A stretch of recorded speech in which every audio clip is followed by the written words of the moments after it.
सभी का स्वागत है आज वापस से पेन किलर सीरीज के अपने इस लेक्चर में जिसका नाम है इलेक्ट्रोकेमिस्ट्री। ये ऐसा टॉपिक है जिसपे जब क्वेश्चन आते हैं तो बच्चों को बहुत ज़्यादा डिफिकल्टी फेस करनी पड़ती है। Strong acid versus strong base titration कि हमने यहाँ पर ब्यूरेट लिया, ब्यूरेट में हमने जो है किसी सब्सटेंस को लिया, तो यहाँ पे मैंने ले लिया HCl और यहाँ मैं फ्लास्क में क्या ले रहा हूँ NaOH ले रहा हूँ। तो ये जो ग्राफ बनेगा ना, ये बनेगा मोलर कंडक्टेंस, वॉल्यूम ऑफ यहाँ हो जाएगा SC। तो कंडक्टेंस की वैल्यू क्या होगी, डिक्रीज होगी। कब तक होगी, जब तक कि आपका क्या नहीं स्टेब्लिश हो जाता है, एंड पॉइंट स्टेब्लिश नहीं हो जाता है।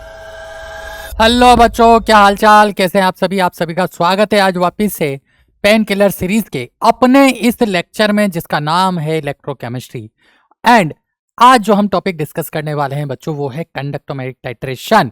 ये ऐसा टॉपिक है जिसपे जब क्वेश्चन आते हैं तो बच्चों को बहुत ज्यादा डिफिकल्टी फेस करनी पड़ती है।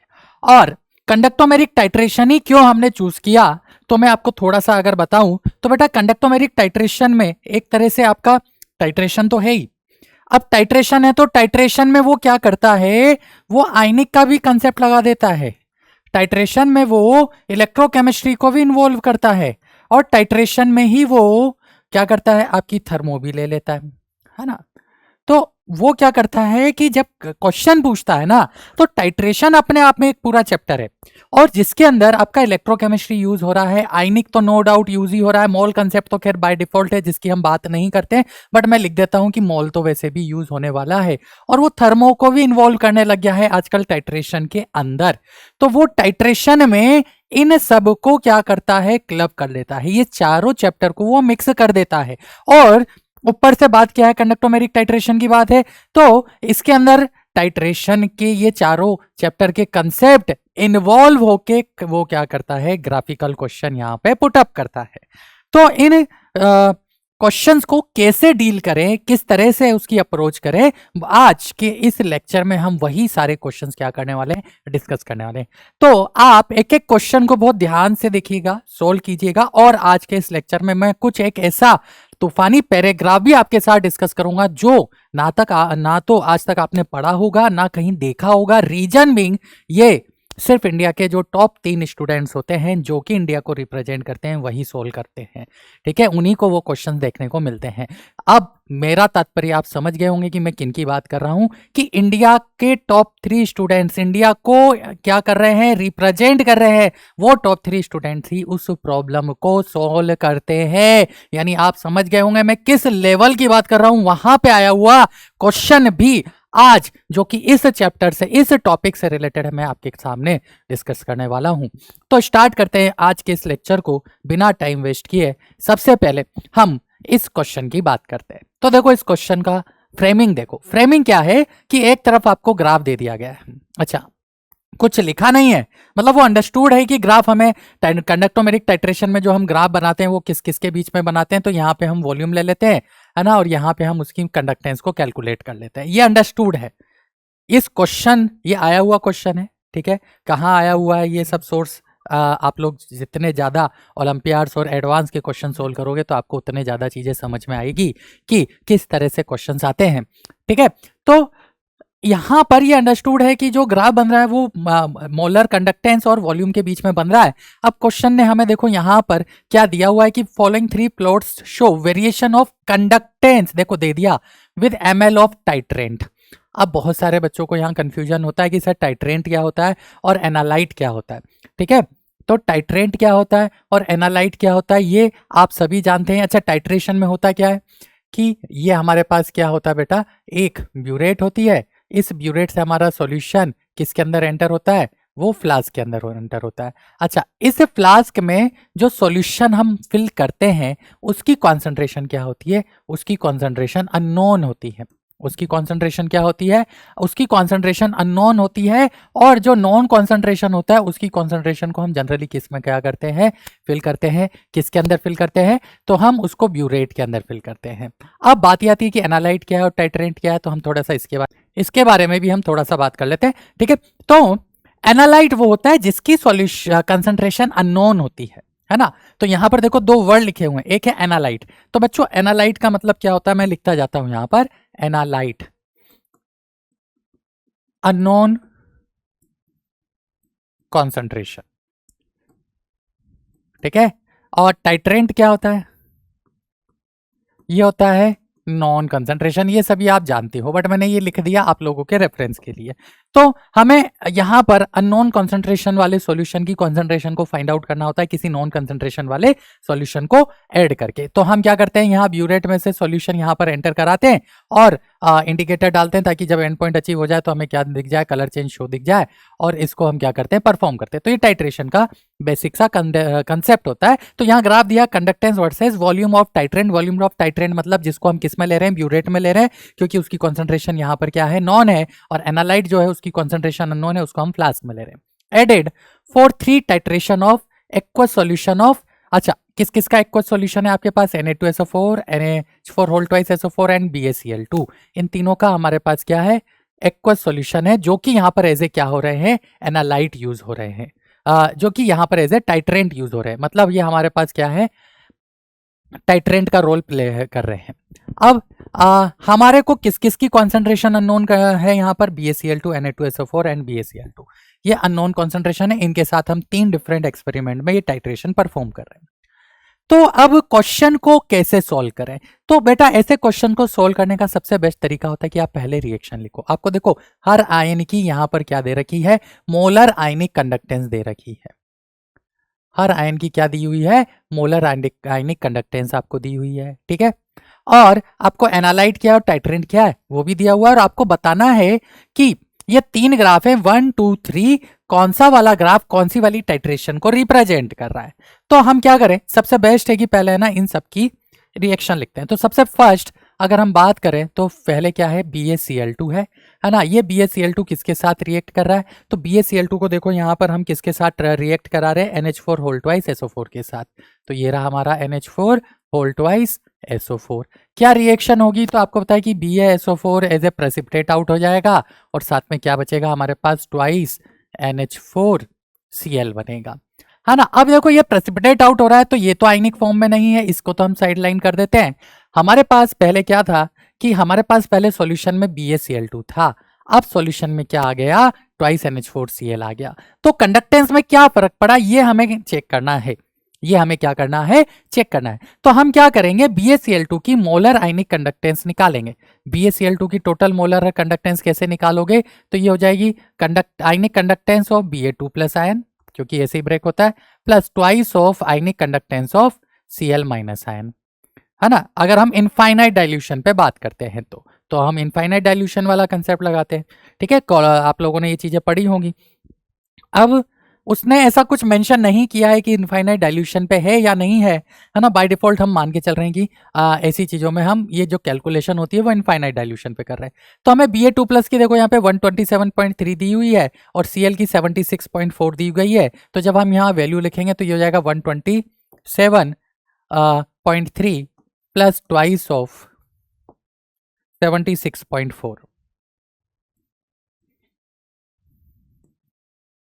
तो ये वैल्यू कुछ निकल के आएगी 280.1 के आसपास, ठीक है।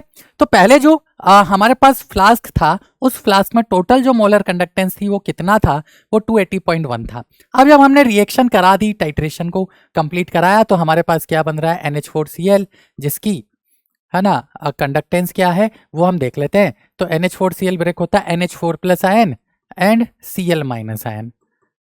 तो Cl माइनस आयन की तो है 76.4, और NH4 प्लस आयन की देखो क्वेश्चन ने हमें दी हुई है, कहाँ है, 73.6 है। तो यहाँ रख दो, ये हो गया 73.6, तो इसकी वैल्यू आ जाएगी 150।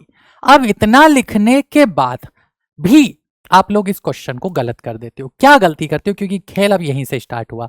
ये आपको कैलकुलेट करना आता है, ये भी आपको कैलकुलेट करना आता है। और जब आप ये कैलकुलेट करते हो कि सर मोलर कंडक्टेंस यहाँ पर NH4Cl जो है उसकी 150 आ रही है, और जो 280.1 था उससे 150 हो गई, तो ये तो डिक्रीज होनी चाहिए। बट यहीं पे सबसे बड़ी गलती होती है। गलती क्या होती है बेटा, कि इसका 1 है यहाँ पर मोल, लेकिन यहाँ पर ट्वाइस NH4Cl बन रहा है, तो टोटल NH4Cl आयन की जो मोलर कंडक्टेंस होगी वो डबल हो जाएगी। वो कितनी आ जाएगी, वो 300 आ जाएगी। तो एक्चुअली में हो क्या रहा है, एक्चुअली में conductance during the titration increase हो रही है, डिक्रीज नहीं हो रही, इंक्रीज हो रही है। ऐसा लगता है कि डिक्रीज हो रही है बट इंक्रीज हो रही थी। जब इंक्रीज हो रही है तो जैसे जैसे आप वॉल्यूम ऐड करोगे, ठीक है, और हम ग्राफ बनाएं तो देखो ज़्यादा डिफरेंस नहीं है बट हाँ इंक्रीमेंट है, तो इंक्रीमेंट होता जाएगा होता जाएगा होता जाएगा। कहाँ तक होगा? जब तक कि इक्विवेलेंट पॉइंट नहीं आ जाता। जैसे ही एंड पॉइंट आया, अब क्या होगा? अब हमारे पास ये खत्म है, हम NH4 होल ट्वाइस SO4 डाल रहे हैं, तो इसकी जब आप वैल्यू निकालोगे तो इसकी वैल्यू क्या होगी? इसकी वैल्यू आपकी 150 प्लस SO4 कहाँ है हमारे पास? तो ये 160 यानी 310 आ रही है। तो मतलब ये जो वैल्यू आ रही है ये और ज़्यादा वैल्यू है। ये क्या है? और बड़ी वैल्यू है। किससे? 300 से। तो अगेन इसके डालने के बाद हमारा क्या होगा? ये जो ग्राफ है वो इंक्रीज होगा, लेकिन उसकी जो स्लोप है वो इससे थोड़ी सी ज़्यादा हो जाएगी। तो ग्राफ इसका कुछ इस तरह का निकल के आएगा, है ना। इसकी जब वैल्यू है तो इसको डबल कर दो, 75 का डबल 150, और 150 में से आप क्या करोगे?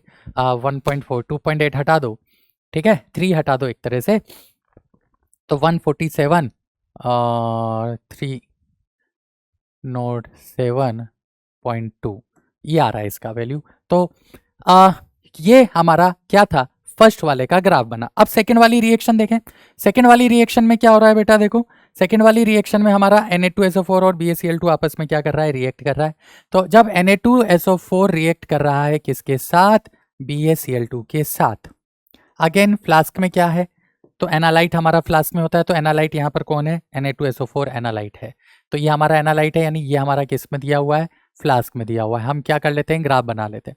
तो यहाँ पर हमें पहले Na2SO4 था, जब रिएक्शन हो जाती जाएगी इनकी तो हमारा जो कंपाउंड है वो BaSO4 बनेगा। BaSO4 का वाइट प्रेसिपिटेट होता है, तो इसको तो देखने की जरूरत नहीं है। साथ में क्या बनेगा? तो साथ में हमारा ट्वाइस NaCl फॉर्म होगा।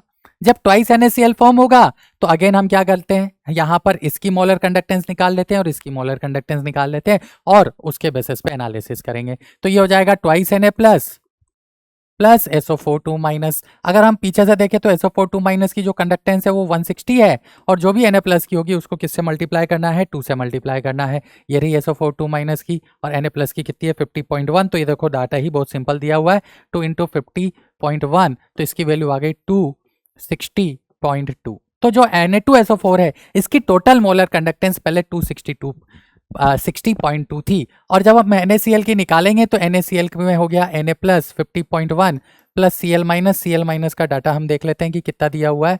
Cl माइनस हमें दिया हुआ है, देखो यहाँ से 76.1, तो ये हो गया 76.1। तो इसको जब आप ऐड करोगे तो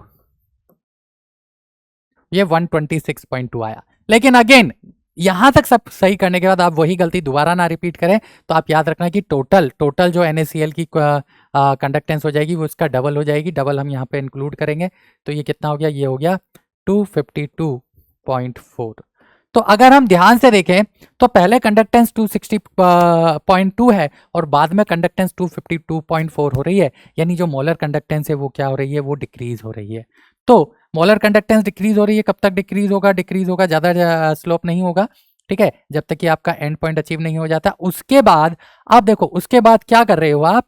अब यहाँ तक ये पूरा का पूरा कंज्यूम हो गया। जैसे जैसे फ्लास्क में आपने BaCl2 डालते गए, ये BaCl2 क्या कर रहा है? ये BaCl2 इस Na2SO4 को कंज्यूम करा रहा है। तो अब ये पूरा खत्म हो गया। अब ऊपर से आप क्या ऐड कर रहे हो? एक्स्ट्रा BaCl2 ऐड कर रहे हो, जिसकी मोलर कंडक्टेंस हमने अभी अभी कैलकुलेट करी थी कि 280.1 है। इसकी कितनी है? 280.1।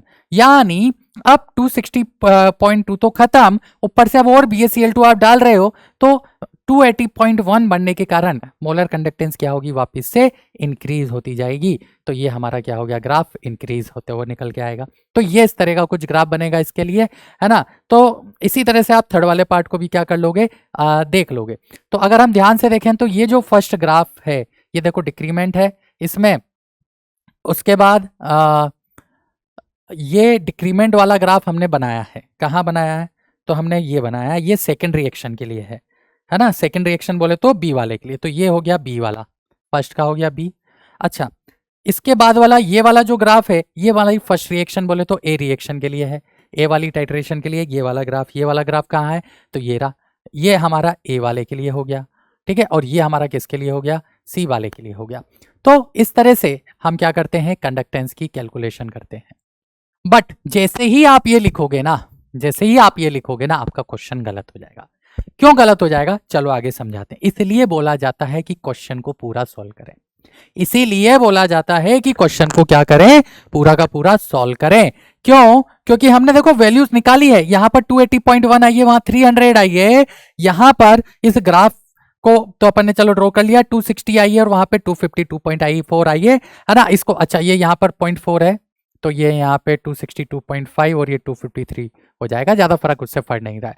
अब जरा थर्ड वाली रिएक्शन भी हम देख लेते हैं, क्योंकि जो दिखता है ना वो एक्चुअली में होता नहीं है। बहुत सारे बच्चों को लगता है कि सर ये क्वेश्चन बहुत ही सिंपल है ना, और हम इस तरह से आंसर कर देंगे, और जहां वो ये सोचते हैं कि सिंपल है ना, वहीं पे वो अच्छे अच्छे बच्चे इस क्वेश्चन में गड़बड़ कर जाते हैं। क्यों?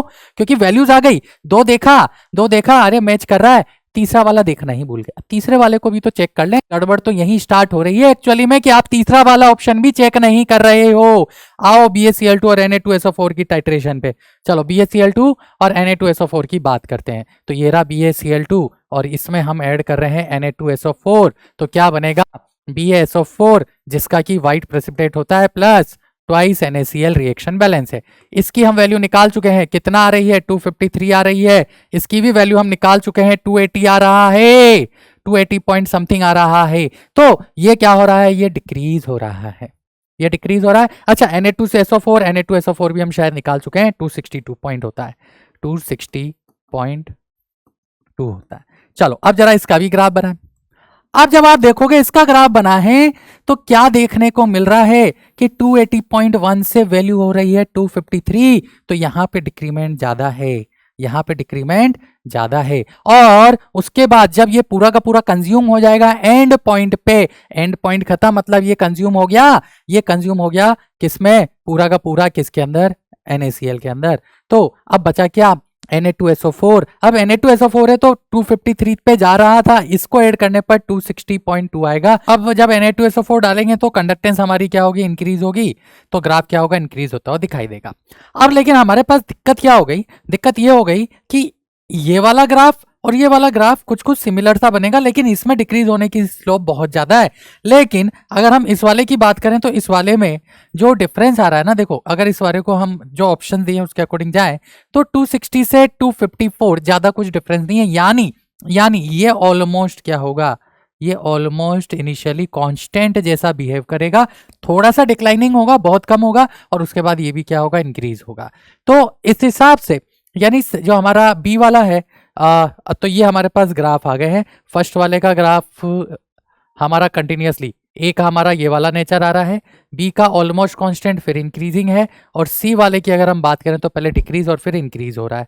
तो इस हिसाब से अगर हम देखें तो हमारा सी ऑप्शन बैठता है, जो कि करेक्ट आंसर है। क्यों? क्योंकि ये हमारा कौन सा है, ये हमारा बी वाले का है, ये हमारा ए वाले का, और ये हमारा नहीं, ये हमारा सी वाले का है। सी है ना, सी में ही बना था ऐसा नेचर और बी में बना था ऐसा नेचर, तो 1 का सी, 2 का है और थर्ड का बी हो जाएगा। तो सी ऑप्शन हमारा क्या हो जाएगा, करेक्ट आंसर हो जाएगा। तो इस वजह से हमारा आंसर क्या आएगा, ऑप्शन सी आएगा। तो आपको समझ में आया कितना शानदार क्वेश्चन था। देखो कुछ और रहा है क्वेश्चन में, लेकिन निकल के आंसर कुछ और आ रहा है। तो ऐसे ही क्वेश्चंस पूछे जाते हैं, ठीक है। अब मैं जिस क्वेश्चन की बात कर रहा था ना, जो कि इंडिया के सिर्फ टॉप 3 बच्चे ही सॉल्व करते हैं, जरा उस क्वेश्चन को भी एक बार देख लेते हैं कि ऐसा क्या है उस क्वेश्चन में, जिसमें एक एक क्वेश्चन में जब हम ये टॉपर्स को कराते हैं, ये वो क्वेश्चन है जिसकी मैं बात कर रहा हूँ, पैराग्राफ वाला क्वेश्चन है, ठीक है। क्वेश्चन 1 2 3 मैं क्लास में आपको सोल्व करवाऊंगा, और इसका एक फोर्थ पार्ट है जो कि मैं आपको एज ए होमवर्क दूंगा यहाँ पर, जिसको कि आपको सोल्व करना है और आंसर कमेंट बॉक्स में लिखना है, और चेक करते हैं देखें कि कितने बच्चे उस फोर्थ पार्ट को करेक्ट कर पाते हैं।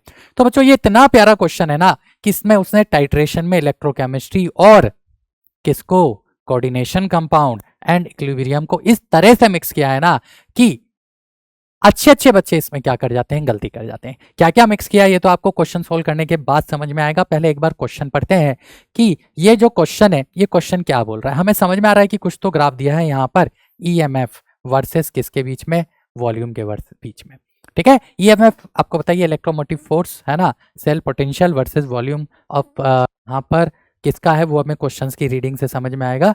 वॉल्यूम इन एमएल में हमें एक ग्राफ दिया है, और एक ये ग्राफ है तो इसमें कुछ 3 पॉइंट दिख रहे हैं। ये रहा पॉइंट ए, ये रहा पॉइंट बी और ये रहा पॉइंट सी, और कुछ डाटा इधर देता हुआ दिख रहा है, यानी ई नोड की वैल्यू दे दी।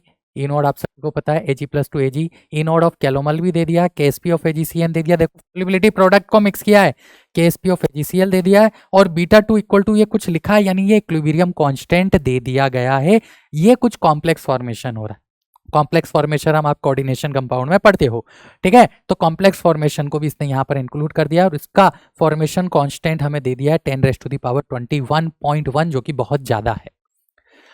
क्वेश्चन ये है कि हमारे पास 25 ml सेंटीमीटर क्यूब ऑफ एक न्यूट्रल सॉल्यूशन है, जिसमें कि हमारे पास पोटेशियम क्लोराइड है, ठीक है। जब भी आप ऐसे बड़े से क्वेश्चन सॉल्व करो, ऐसे शानदार क्वेश्चन सॉल्व करो, तो मैं आपको फिर बताता हूं कि क्वेश्चन को पढ़ते वक्त जहां भी आपको ऐसा कुछ डेटा दिख जाए ना, आप अंडरलाइन कर लिया करो। जैसे कि मैंने अंडरलाइन किया, पूरे पे नहीं किया, सिर्फ यहां अंडरलाइन किया है कि 25 centimetre cube of A solution किसका, तो मैंने अंडरलाइन किया है पोटेशियम क्लोराइड यानी KCl का, एंड पोटेशियम साइनाइड यानी KCN का, ठीक है। यानी एक हमारे पास फ्लास्क है, उस फ्लास्क में हमारे पास KCl प्रेजेंट है एंड KCN प्रेजेंट है, दोनों का एक सॉल्यूशन हमारे पास है, जिसका वॉल्यूम कितना है 25 सेंटीमीटर क्यूब। ये क्वेश्चन अभी बोल रहा है। एक बार में आप क्वेश्चन पढ़ोगे ना, आपको नहीं चमकेगा क्वेश्चन ने बोलना ही क्या चाहा है, तो इसलिए मैं ब्रेक कर करके पढ़ रहा हूं। यहां तक कर लिया। आर पोटेंशियोमेट्रिकली टाइट्रेटेड, इसको हम क्या कर रहे हैं, टाइट्रेट कर रहे हैं with a standard 0.1 molar silver nitrate solution. यानी क्या कर रहा है, मैं उसको समझा देता हूं डायग्रामेटिक फॉर्म में। ऐसे करने से क्या होता है ना, एक बार आप बिना डायग्राम बनाए अगर क्वेश्चन पढ़ोगे ना, आपको चमकेगा ही नहीं कि क्वेश्चन बोलना क्या चाह रहा है। तो मैंने डायग्राम बना दिया साथ में, ये लो। यहाँ पे क्या क्या है, यहाँ पे हमारे पास KCl है और यहाँ पे मेरे पास KCN है, और इसको हम सिल्वर नाइट्रेट सॉल्यूशन के साथ क्या कर रहे हैं, टाइट्रेट कर रहे हैं, using a silver electrode and a normal calomel half cell, ठीक है, विथ KNO3 सॉल्ट ब्रिज, जिसमें क्या है, KNO3 सॉल्ट ब्रिज है। तो ये आपको समझ में आ गया कि ये इलेक्ट्रो सेल की बात हो रही है, इलेक्ट्रोकेमिकल सेल, जिधर एक तरफ हमारा क्या है, सिल्वर इलेक्ट्रोड है और दूसरी तरफ हमारा क्या है, कैलोमल इलेक्ट्रोड है। तो ये ऐसा रफ डायग्राम भी मैंने यहाँ पर बना दिया, ठीक है। कैलोमल इलेक्ट्रोड में ऐसा कुछ यहाँ पर प्लेटिनम वायर होता है और ये मर्क्यूरी होता है, इतना उसने बोल दिया है, और Hg2Cl2 भी होता है, वो डायग्राम आपको पता है। यूजिंग KNO3 सॉल्ट ब्रिज, यानी सॉल्ट ब्रिज में क्या दिया, KNO3 दिया, मैंने लिख लिया है, देखो है ना, डायग्रामेटिक फॉर्म में, ताकि मुझे समझ में आए कि यहाँ तक क्वेश्चन ने ये बोला है। अच्छा, सिल्वर नाइट्रेट जो है उसकी कॉन्सेंट्रेशन उसने 0.1 मोलर दी है, ये भी लिख लो, ताकि अभी तक तो हमें डाटा ही मिला है। The protonation of cyanide ion is very negligible, यानी ये रिएक्शन आपको नेग्लेक्ट मान के चलनी है कि Cn- की रिएक्शन अगर H+ से हो तो वो क्या बना है, SCN बना है। ये आप नेग्लेक्ट मान के चले, या मान के चले कि ये नहीं हो रही है। द पोटेंशियोमेट्रिक कर्व ऑब्टेन, अब देखो यहाँ पर है ना, कंडक्टोमेरिक टाइट्रेशन की जगह पर उसने क्या नाम दिया है, उसने नाम दिया है पोटेंशियोमेट्रिक कर्व। तो ये पोटेंशियोमेट्रिक जो कर्व है, ये obtain between EMF versus burette reading, यानी EMF जो हम कैलकुलेट कर रहे हैं वर्सेस क्या किया है उसने, ब्यूरेट की रीडिंग के बीच में ये ग्राफ बनाने की कोशिश की है। तो ये थोड़ा सा मॉडिफाइड, थोड़ा नहीं बहुत ज्यादा मॉडिफाइड वर्जन है। नॉर्मली इस एक्सेस पे अभी तक हम जो लेके चलते हैं, जो हमने क्वेश्चंस देखे होंगे, वो देखे होंगे कि अरे सर यहाँ पे तो हम क्या देते हैं कि सर मोलर कंडक्टेंस लेते हैं, लेकिन इस क्वेश्चन में मोलर कंडक्टेंस ना लेके उसने क्या ले लिया, उसने EMF ले लिया, इलेक्ट्रोमोटिव फोर्स ले लिया। अब ये क्या बला हो गई, ये तो कुछ अलग ही हो गया। Out of the box question है कि नहीं है, बिल्कुल out of the box question है, और इतना सारा डाटा दे दिया है ना, शोन इन फिगर, और ये डेटा आपको दिया हुआ है, बहुत बढ़िया। इतना सारी चीजें तो अभी उसने दे ही दिया है ना। अब ये ग्राफ क्या बोलना चाह रहा है, इतना जरूर समझ में आ रहा है कि ABC 3 पॉइंट है। पढ़ते हैं question 1। The end point of the reactions taking place during the titration, ये एक टाइट्रेशन हो रही है जिसके अंदर कुछ एंड पॉइंट्स आ रहे हैं, है ना, आर मार्क विद ABC, यानी ये जो ABC है ये तीनों 3 एंड पॉइंट को रिप्रेजेंट कर रहे हैं, इतना उसने बोला। Right the balance ionic equation for each reaction, यानी अब कुछ नहीं पूछ रहा, देखो बहुत सिंपल सी चीज उसने पूछी है, लेकिन अभी तक मैंने जिसको भी ये क्वेश्चन सोल्व कराया ना, उस सभी ने पहली बार में तो इन तीनों का आंसर गलत लिखा है, पहली बार में वो गलती करके आए हैं। दूसरी बार में उनको चमक गया, कुछ बच्चों को, उनमें से भी सिर्फ 1 या 2 बच्चे ही थे जिनको ये चीज चमकी दूसरी बार में मेरा बोलने पर कि इसमें ये गलती है। ठीक है, तो देखते हैं आप लोग, अगर आप सीरियसली इस वीडियो को देख रहे हैं ना, तो मैं भी चाहूंगा कि आप यहीं पे पोज मारें और आपको जो भी आपके माइंड में 3 रिएक्शंस आती है ना, कमेंट बॉक्स में जरूर लिख दें और फिर चेक करें कि आपकी सही निकलती कि नहीं निकलती। कितने ईमानदार हैं आप, वो आपको समझ में आ जाएगा, और कितना सही आपका आंसर है वो भी आपको समझ में आ जाएगा। तो हमें क्वेश्चन में कुछ नहीं बोला, आपने बोला कि यहाँ पे जो भी रिएक्शन इन्वॉल्व है वो लिख दो। अब रिएक्शन कैसे लिखें? कैलकुलेशन पूछते तो सर हम बोल देते कैलकुलेशन में गलती हो गई, रिएक्शन में गलती हो गई मतलब कंसेप्ट ही हमें नहीं पता। एग्जैक्टली बात तो यही है, अगर रिएक्शन गलत हो रहा है लिखते वक्त मतलब आप कंसेप्चुअली रॉन्ग हैं, ये चीज मान लेना। तो बहुत सारे बच्चे यहां पर गलती करते हैं। क्या गलती करते हैं वो मैं आपको बताता हूं। वो क्या बोलेंगे कि सर AgNO3 डाल रहे हैं यानी Ag प्लस आयन आ रहा है, किस में आ रहा है? साइनाइड सॉल्यूशन में आ रहा है एंड Cl माइनस में आ रहा है, यानी Ag प्लस आयन इन दोनों के साथ तो रिएक्ट करेगा, इसके साथ AgCN बनाएगा और इसके साथ क्या बनाएगा? AgCl बनाएगा। हराम, ऐसा वो लिखेंगे तो इनमें कोई गलती नहीं है। और एक कॉम्प्लेक्स फॉर्म होगा। कॉम्प्लेक्स कैसे फॉर्म होगा कि सर Ag प्लस आयन है, वो जब 2 Cn माइनस आयन के साथ रिएक्ट करेगा तो वो क्या बनाएगा? वो AgCN होल ट्वाइस माइनस बनाएगा।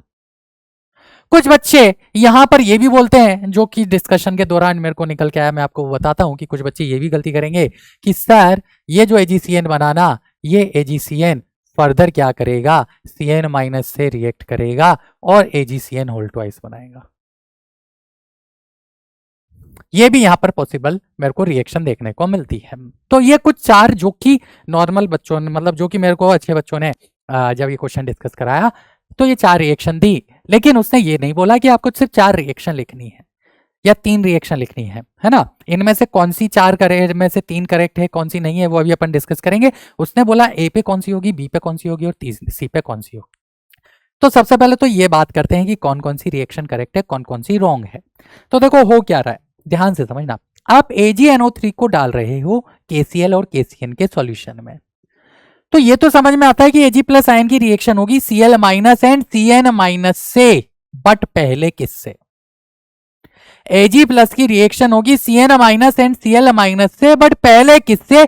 तो उसको हम कैसे चेक करेंगे? इसलिए हमें दिया हुआ है KSP, इसलिए हमें दिया हुआ है KSP। तो आप क्या करो, रिवर्स ऑफ KSP देखो। जब रिवर्स ऑफ KSP देखोगे तो 1 अपॉन KSP यहां पर क्या हो जाएगा? ये 10 की पावर 9.75 और 1 अपॉन KSP यहां पर क्या हो जाएगा? 10 की पावर 15.8। इसका मतलब इसका फॉर्मेशन कांस्टेंट बहुत ज्यादा है, किसके साथ कंपैरिजन में? AgCl के कंपैरिजन में। बहुत सारे बच्चों को ये समझ में ही नहीं आता। तो आप जब 1 अपॉन KSP देखोगे बेटा, तो 1 अपॉन KSP देखने का मतलब क्या हुआ? देखो मैं रिएक्शन पे आता हूं कि अगर AgCl है या AgCN है, वो अगर ब्रेक हो रहा है, कैसे ब्रेक हो रहा है? Ag plus and Cn minus में, तो उसके लिए हम KSP निकालते हैं। ठीक है, उसके लिए हम KSP निकालते हैं। तो 1 अपॉन KSP का मतलब क्या है? आपने इक्विलिब्रियम में पढ़ा होगा कि 1 अपॉन KSP हमें क्या देता है? रिवर्स ऑफ रिएक्शन का वैल्यू देता है। यानी जब ये Ag प्लस और Cn माइनस हमारे पास रिएक्ट करके AgCN बनाएंगे तो ये 1 अपॉन KSP हो गया, जिसको मैं K फॉर्मेशन भी बोलता हूं। तो इससे ये समझ में आ रहा है कि जिसका K फॉर्मेशन ज्यादा होगा उसके फॉर्म होने की टेंडेंसी ज्यादा होगी, वो पहले फॉर्म होगा। तो यहां से ये जो डाटा दिया है ना, ये डाटा एनालिसिस करना सीखो आप। ये डाटा ही बहुत इंपॉर्टेंट डाटा होता है। ये तो अभी हमें फर्स्ट पार्ट बता रहा हूं, इसके तो अभी और भी पार्ट हैं। ठीक है, तो पहली चीज तो ये समझ में आना जरूरी है। तो हमें ये समझ में आया कि पहले AgCN बनेगा, बाद में AgCl बनेगा। बोलो क्लियर है कि नहीं है? क्यों? क्योंकि उसका फॉर्मेशन कांस्टेंट ज्यादा है। तो रिएक्शन तो ये दोनों तो होनी है, ये भी होनी है, ये भी होनी है। ये दोनों तो हमें दिख गई क्लियरली कि ये दोनों रिएक्शन होनी है। पहले कौन सी होनी है ये भी समझ में आया कि पहले ये वाली रिएक्शन होगी, उसके बाद ही AgCl फॉर्म होगा। लेकिन 3 एंड पॉइंट है और ये 2 रिएक्शन बची, ये वाली होगी या ये वाली होगी।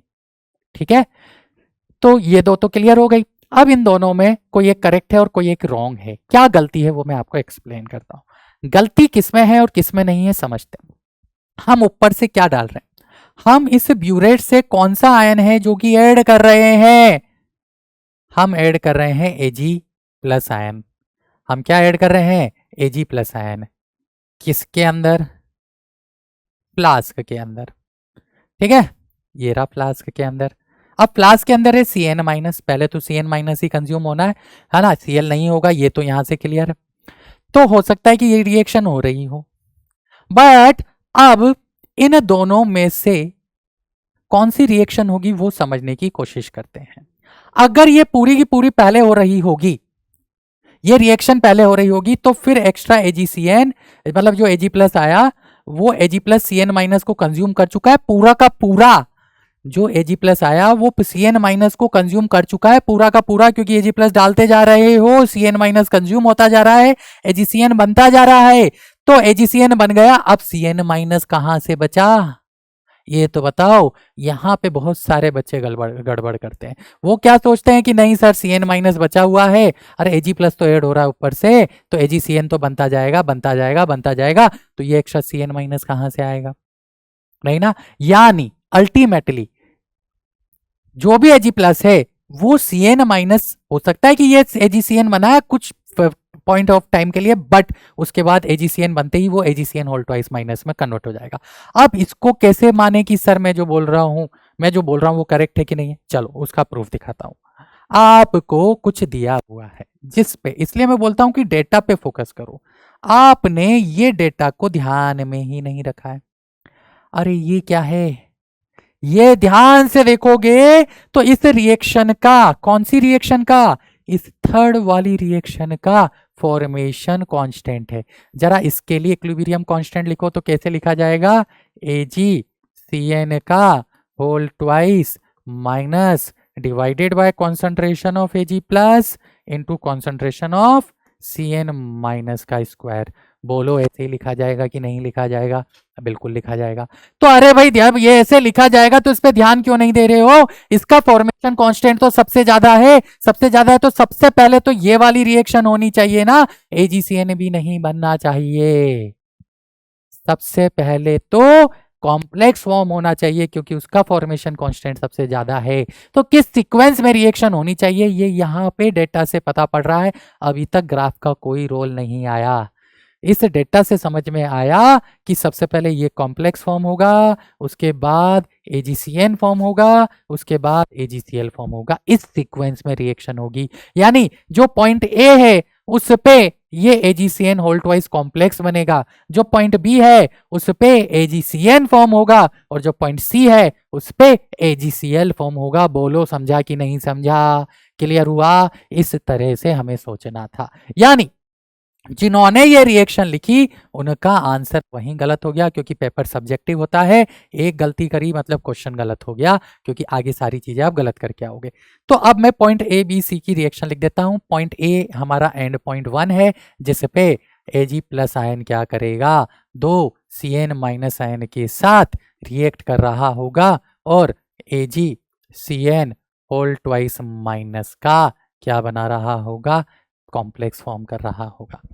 फिर अब आप बोलोगे कि सर अब पॉइंट बी पे मुझे बताओ AgCN कैसे बनेगा? तो देखो AgCN कॉम्प्लेक्स बन चुका है, Cn माइनस सारे कंज्यूम हो गए हैं, लेकिन ऊपर से क्या ऐड कर रहे हो आप? Ag प्लस अभी भी ऐड कर रहे हो। तो जो Ag प्लस आप ऊपर से ऐड कर रहे हो, ये Ag प्लस यहाँ पर इससे फर्दर रिएक्ट करेगा और ट्वाइस AgCN बनाएगा। तो ये रिएक्शन होगी, ना कि ये वाली।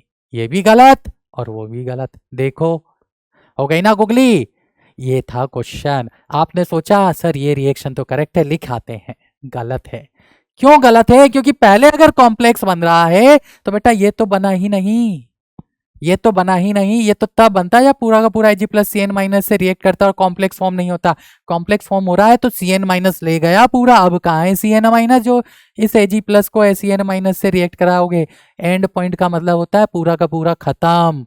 Cn माइनस खत्म हो गया सॉल्यूशन से। जो ये फ्लास्क है ना, पूरा का पूरा Cn माइनस इस कॉम्प्लेक्स फॉर्मेशन में जा चुका है, तो कॉम्प्लेक्स फॉर्म हो गया। ये कॉम्प्लेक्स अब Ag प्लस आयन के साथ रिएक्ट करके क्या बनाएगा? ट्वाइस AgCN बनाएगा। क्लियर हुआ? ठीक है। तीसरा पॉइंट। अब तीसरा पॉइंट क्या है कि AgCN तो बन गया, अब ऐड क्या कर रहे हैं ऊपर से, क्या ऐड कर रहे हैं extra, Ag plus ion add कर रहे हैं।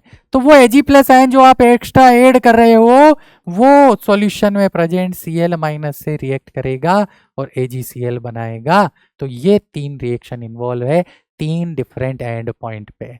तो बोलो था कि नहीं क्वेश्चन बहुत ट्रिकी, बहुत शानदार क्वेश्चन है ये, बहुत बोल तो रहा हूं ये उन टॉप 3 बच्चों के लायक क्वेश्चन है जिसमें भी वो गलती करते हैं जो कि इंडिया को रिप्रेजेंट कर रहे हैं। ठीक है, क्या गलती होती है आपको समझ में आई? हाँ सर लल्लू क्वेश्चन है, अरे लल्लू होता ना तो टॉप 3 बच्चे भी गलत नहीं करके आते, उन्हें से भी अगर गलतियां हो रही है तो ऐसी चीजों को लल्लू नहीं बोलते हैं, ये चीज ध्यान रखना। ठीक है, आपको डेफिनेशन फिर चेंज करनी पड़ेगी या आपको ये समझना पड़ेगा कि किस क्वेश्चन का औकात क्या है, लेवल क्या है।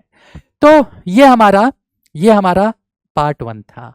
पार्ट 1 में देखो सिर्फ इतना पूछा है, इतना पूछा है कि रिएक्शन लिखो, और जब इसको वो ऑब्जेक्टिव देगा ना घुमा देगा, वो इसको ऑब्जेक्टिव देगा ना, आईआईटी अगर जाएगा ना इस लेवल पे, अभी तक गया नहीं है आईआईटी, जब इस लेवल पे जाएगा ना अच्छे अच्छे बच्चे यहाँ पर फेल हो जाएंगे। क्यों? क्योंकि वो तो ये लिख के आएंगे, और ये लिख के आएंगे तो ये तो क्या है, ए से बिग नो, गलत है, ए से बिग नो करो, क्योंकि सारे बच्चे अभी तक जिसको भी ये क्वेश्चन कराया है वो यही करके आए हैं, जबकि ये गलत है। ये 3 रिएक्शन यहाँ पे इन्वॉल्व होगी। एक बार दोबारा इस पे सोचना समझना, क्वेश्चन दिखता जैसा है ना वैसा होता नहीं है। आते हम आगे। अब इसी पैराग्राफ का उन्होंने पार्ट बी पूछा था जो कि बहुत ही सिंपल था कंपैरेटिवली, मैं ये एक्सेप्ट करता हूं। और अगर आपको पार्ट ए समझ में आ गया है तो पार्ट बी में कुछ है नहीं। पार्ट बी क्या पूछ रहा है कि यही पैराग्राफ हमें दिया हुआ है, यही सारा डेटा है, यही सब आपको चीजें हैं, यही ग्राफ है, 3 पॉइंट है एबीसी, यहाँ पर वॉल्यूम दिया हुआ है 2.47 जो कि कंज्यूम हुआ है फर्स्ट एंड पॉइंट पे, यहाँ थर्ड एंड पॉइंट पे वॉल्यूम दिया हुआ है 10। अच्छा बी वाले का वॉल्यूम अभी उसने दिया हुआ नहीं है, बी वाले का वॉल्यूम दिया हुआ नहीं है, यानी ये पार्ट यहाँ पे ट्रिकी है जो आपको सोचना चाहिए ग्राफ के अंदर कि सर ये वॉल्यूम क्यों नहीं दिया है, इसका मतलब ये वॉल्यूम वो पूछ रहा होगा। सीधी सी बात है, ये वॉल्यूम नहीं दिया है तो किसी ना किसी क्वेश्चन में आपसे ये वॉल्यूम पूछेगा। अब इस वॉल्यूम को कैसे कैलकुलेट करेंगे, तो what volume of titrant is required to reach point B, आ गया सेकंड क्वेश्चन ही, देखो उसने ये पूछ लिया कि बताओ बी पॉइंट पे कितना वॉल्यूम रिक्वायर्ड होगा टाइट्रेंट का। अब कैसे करोगे ये क्वेश्चन, तो अगर आपका पहला क्वेश्चन ही गलत हो गया ना, आप कितना ही दिमाग लगा लो आप इसका आंसर गलत करके आओगे। वो अलग है कि आप अक्कड़ बक्कड़ बम्बे वो करो और किसी का आंसर करेक्ट हो जाए तो बात अलग है, बट लॉजिकली तो नहीं कर पाओगे, एक्सप्लेनेशन तो नहीं लिख पाओगे। ठीक है, फिर बहुत से बच्चे बोलेंगे सर एडवांस ही तो है, 4 ऑप्शन देता है, 4 ऑप्शन में से 3 2 तो वैसे ही एलिमिनेट हो जाएंगे, 2 जो बचेंगे उसके हिसाब से हम देख लेंगे। अरे जरा लॉजिक देख लो, लॉजिक क्या है कि पॉइंट बी पे जाना है तो पॉइंट बी की रिएक्शन तो देखें, पॉइंट बी पे ये रिएक्शन हो रही है, अरे बोलो पॉइंट बी पे ये रिएक्शन हो रही है, थोड़ा सा फोकस कर लो इस रिएक्शन पे, काम बन जाएगा। यानी पहले कॉम्प्लेक्स बना है तो फर्स्ट वाले में जो Ag प्लस का वॉल्यूम कंज्यूम हुआ वो 2.47 हुआ,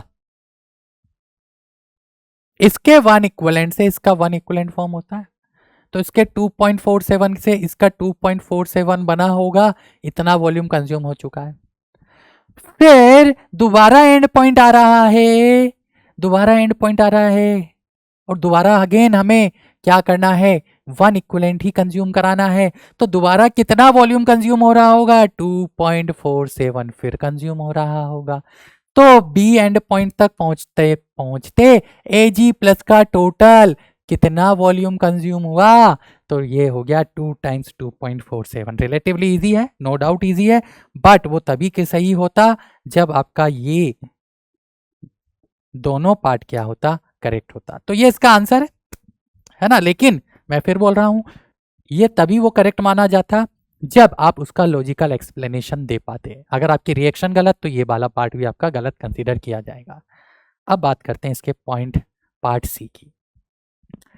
पार्ट सी ये अगेन बहुत ही अच्छा और ट्रिकी पार्ट है ना, लेकिन सबसे इसका शानदार जो पार्ट है ना वो है इसका पार्ट 4 जो कि मैं आपको होमवर्क में दूंगा, वेट करो उसके लिए, है ना। और मैं आपके कमेंट बॉक्स जरूर चेक करूंगा कि कौन बच्चा इस क्वेश्चन के पार्ट 4 का करेक्ट आंसर देता है विथ प्रॉपर एक्सप्लेनेशन।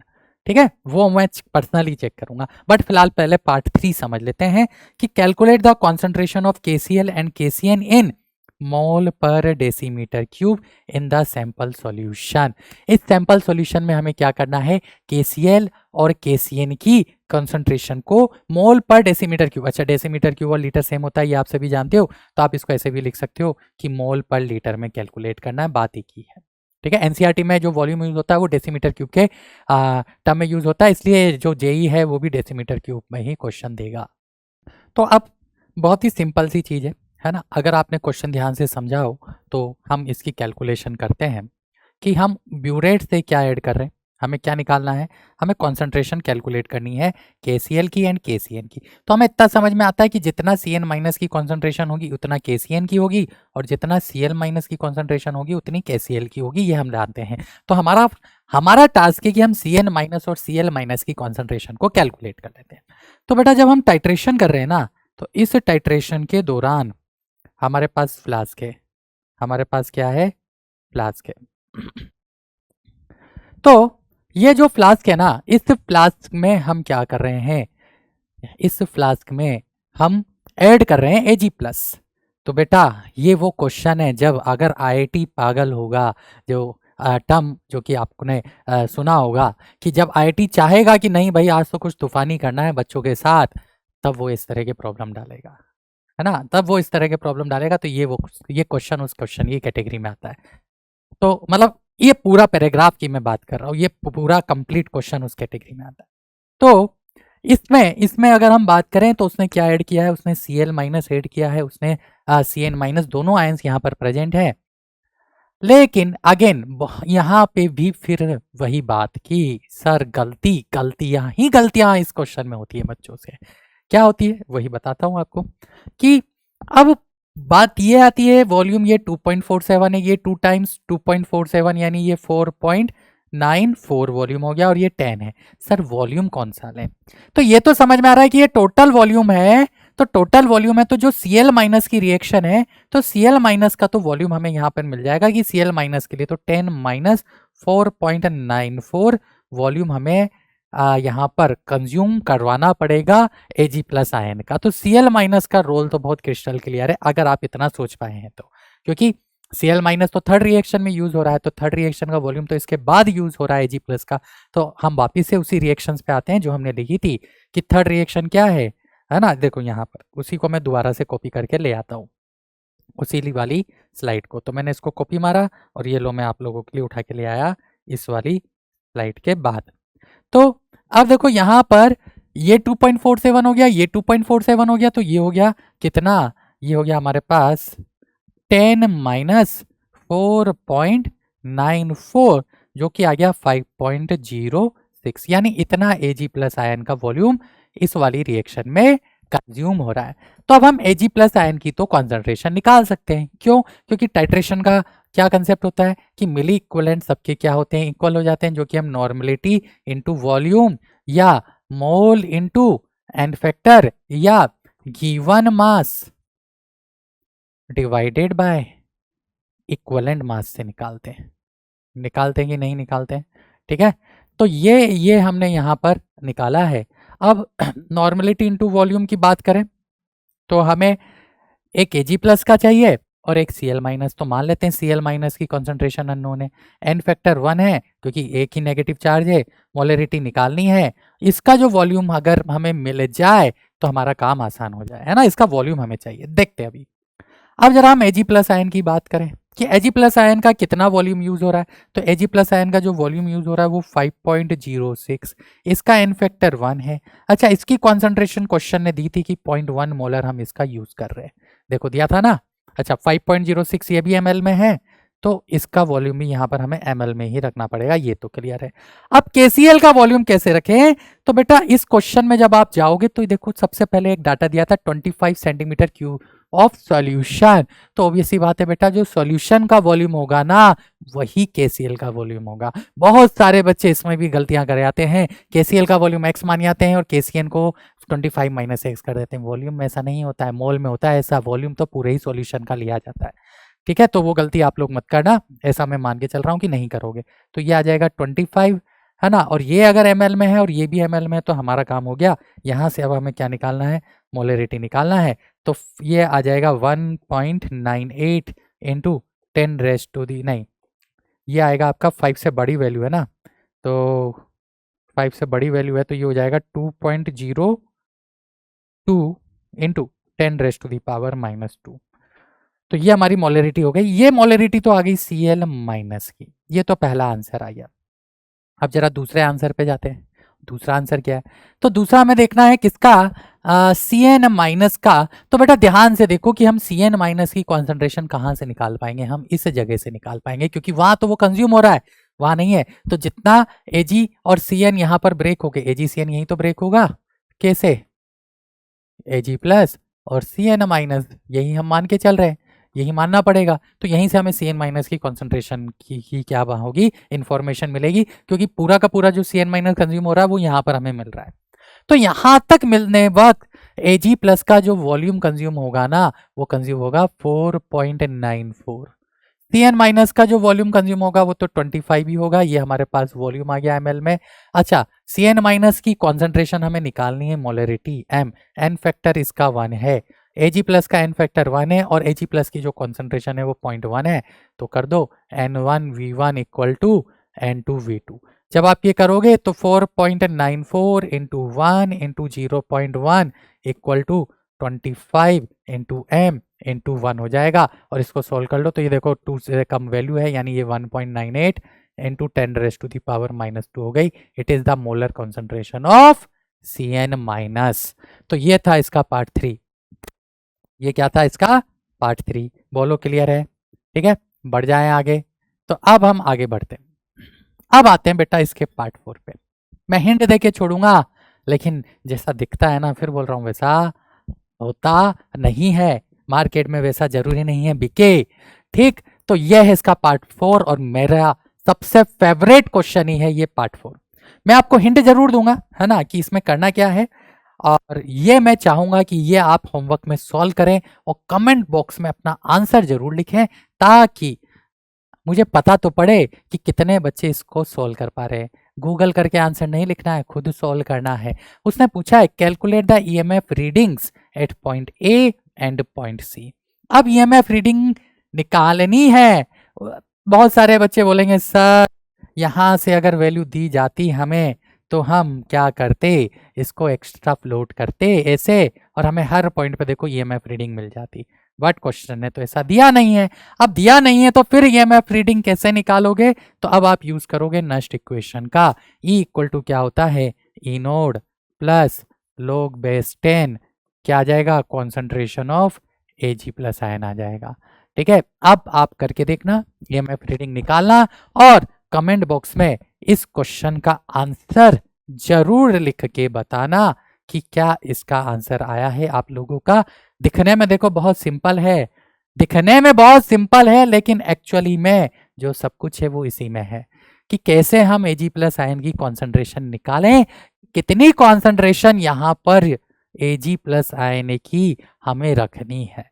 तो बेटा ये था पैराग्राफ, बहुत ही शानदार पैराग्राफ था, बहुत ही खतरनाक पैराग्राफ था, है ना। होप आपको इस क्वेश्चन में बहुत सारी चीजें क्लियर हुई होगी। हो सकता है कि मेरा समझाने के बाद आपको ये क्वेश्चन बहुत सिंपल लग रहा हो, बट मैं आपको पहले ही बोला हूं कि इस क्वेश्चन को आप क्या करना, जैसे ही क्वेश्चन दिखे वीडियो पॉज करके पहले खुद सोल्व कर आप लोगों ने किया होगा तो आपको आपकी गलतियां मिली होगी, ठीक है। तो इसका जो सबसे खतरनाक पार्ट है वो क्या है, वो है पार्ट 4, जो कि आपको होमवर्क में करना है। इसमें भी आयन का एक बहुत ही प्यारा कंसेप्ट इसने क्या किया है, यूट्रेशन नोन होती है वो टाइट्रेंट होता है। तो पहली जो टाइट्रेशन है वो हमारे पास किस किस के बीच में है, KCl वर्सेस AgNO3। तो क्यों ना हम इस रिएक्शन लिखें और जल्दी से समझ लें। तो फर्स्ट वाला पार्ट हम कर रहे हैं कि KCl को हम रिएक्ट करा रहे हैं AgNO3 से। तो देखो क्या होता है, आसानी क्या होती है कि आप फटाफट से ऐसा है ना छोटा सा डायग्राम बना लो, है ना। एक बार आपको चीज़ें अगर क्लियर हो जाएगी तो उसके बाद हमें ज़्यादा दिमाग लगाने की ज़रूरत नहीं होती है। तो यहाँ पर उसने KCl लिया और यहाँ से वो AgNO3 डाल रहा है। इट मीन्स वॉट, इनिशियली हमारे पास कौन कौन से आयन है, K plus and Cl minus ion है सॉल्यूशन के अंदर। जब आप AgNO3 के साथ रिएक्ट कराओगे तो KNO3 बनेगा प्लस AgCl, जो कि आपका क्या होता है, प्रेसिपिटेट आउट हो जाता है। तो इसको तो हम हटा देते हैं, इसको देखने की जरूरत नहीं है। पहले हमारे पास K प्लस आयन था एंड Cl माइनस आयन था, है ना। रिएक्शन होने के बाद K plus and NO3 minus ion बचा, तो K प्लस से एक तरह से K प्लस आयन हमारा क्या हो रहा है, कैंसिल आउट 100%। हम इसको क्या मान के चल रहे हैं, आयोनाइज फॉर्म मान के चल रहे हैं, स्ट्रॉन्ग इलेक्ट्रोलाइट मान के चल रहे हैं। तो अल्टीमेटली हो क्या रहा है, पहले Cl माइनस आयन है और बाद में NO3 माइनस आयन है। और जब हम ग्राफ बनाएंगे तो हम इन्हीं के अकॉर्डिंग ग्राफ बनाएंगे कि पहले Cl माइनस था, बाद में NO3 माइनस था, तो इनकी आयनिक कंडक्टेंस की वैल्यू हम देखें तो ये रहा, देखो Cl माइनस पहले 7.6 था और NO3 माइनस को हम देखें तो बाद में क्या हो रहा है, 7.2 हो रहा है। तो Cl माइनस आयन बेटा यहाँ पे रिप्लेस हो रहा है किससे, किससे रिप्लेस हो रहा है, NO3 माइनस आयन से। तो कंडक्टेंस पहले 7.6 थी जो कि किस पे जाके जा रही है, 7.2 पे जा रही है, मतलब पहले कंडक्टेंस डिक्रीज हो रही है, यानी पहले क्या होगा, डिक्रीमेंट होगा। कब तक, जब तक कि पूरा का पूरा KCl आपका क्या नहीं हो जाता, है ना, कंज्यूम नहीं हो जाता, किस में नहीं चला जाता, KNO3 में नहीं चला जाता और आपका एंड पॉइंट नहीं आ जाता। अब जब एंड पॉइंट खत्म हो जाएगा, मतलब एंड पॉइंट आ जाएगा, तो उसके बाद आप अभी भी AgNO3 को फर्दर क्या कर रहे हो, ऐड कर रहे हो। जब AgNO3 को आप ऐड करोगे तो आपका ग्राफ फर्दर क्या होगा, इंक्रीज होगा, है ना। अब NO3 माइनस सेम है, एक्स्ट्रा जो है, मतलब जो हम जब वैल्यू निकालोगे तो इसका मतलब ये ग्राफ क्या होगा, इंक्रीज होता हुआ आएगा। स्लोप कैसे निकालोगे, आप इसकी कंडक्टेंस प्लस इसकी कंडक्टेंस को ऐड करके टोटल कंडक्टेंस निकाल लेना, इन दोनों की कंडक्टेंस को ऐड करके टोटल कंडक्टेंस निकाल लेना, क्या चेंज हो रहा है उससे हमें स्लोप पता पड़ जाएगा, है ना। तो स्लोप की तो हम बात कर लेंगे, नेचर हमें यहाँ पर मिल गया। ये फर्स्ट वाला हुआ। तो ऐसा कोई ग्राफ हमें दिख रहा है ना। अच्छा, अब अगर देखें तो ज़्यादा चेंज नहीं है, ज़्यादा चेंज नहीं है, तो अभी जो ये बनाया है ना शार्प चेंज, ये बनाना भी गलत होगा। आप अगर जब बनाओगे तो ज़्यादा चेंज नहीं है, मतलब ऐसा ऐसा ऐसा ऐसा कुछ आएगा। ये यहाँ पे लेट से एंड पॉइंट आ गया, उसके बाद क्या होगा, इंक्रीज होगा, ठीक है। ये ग्राफ बनेगा।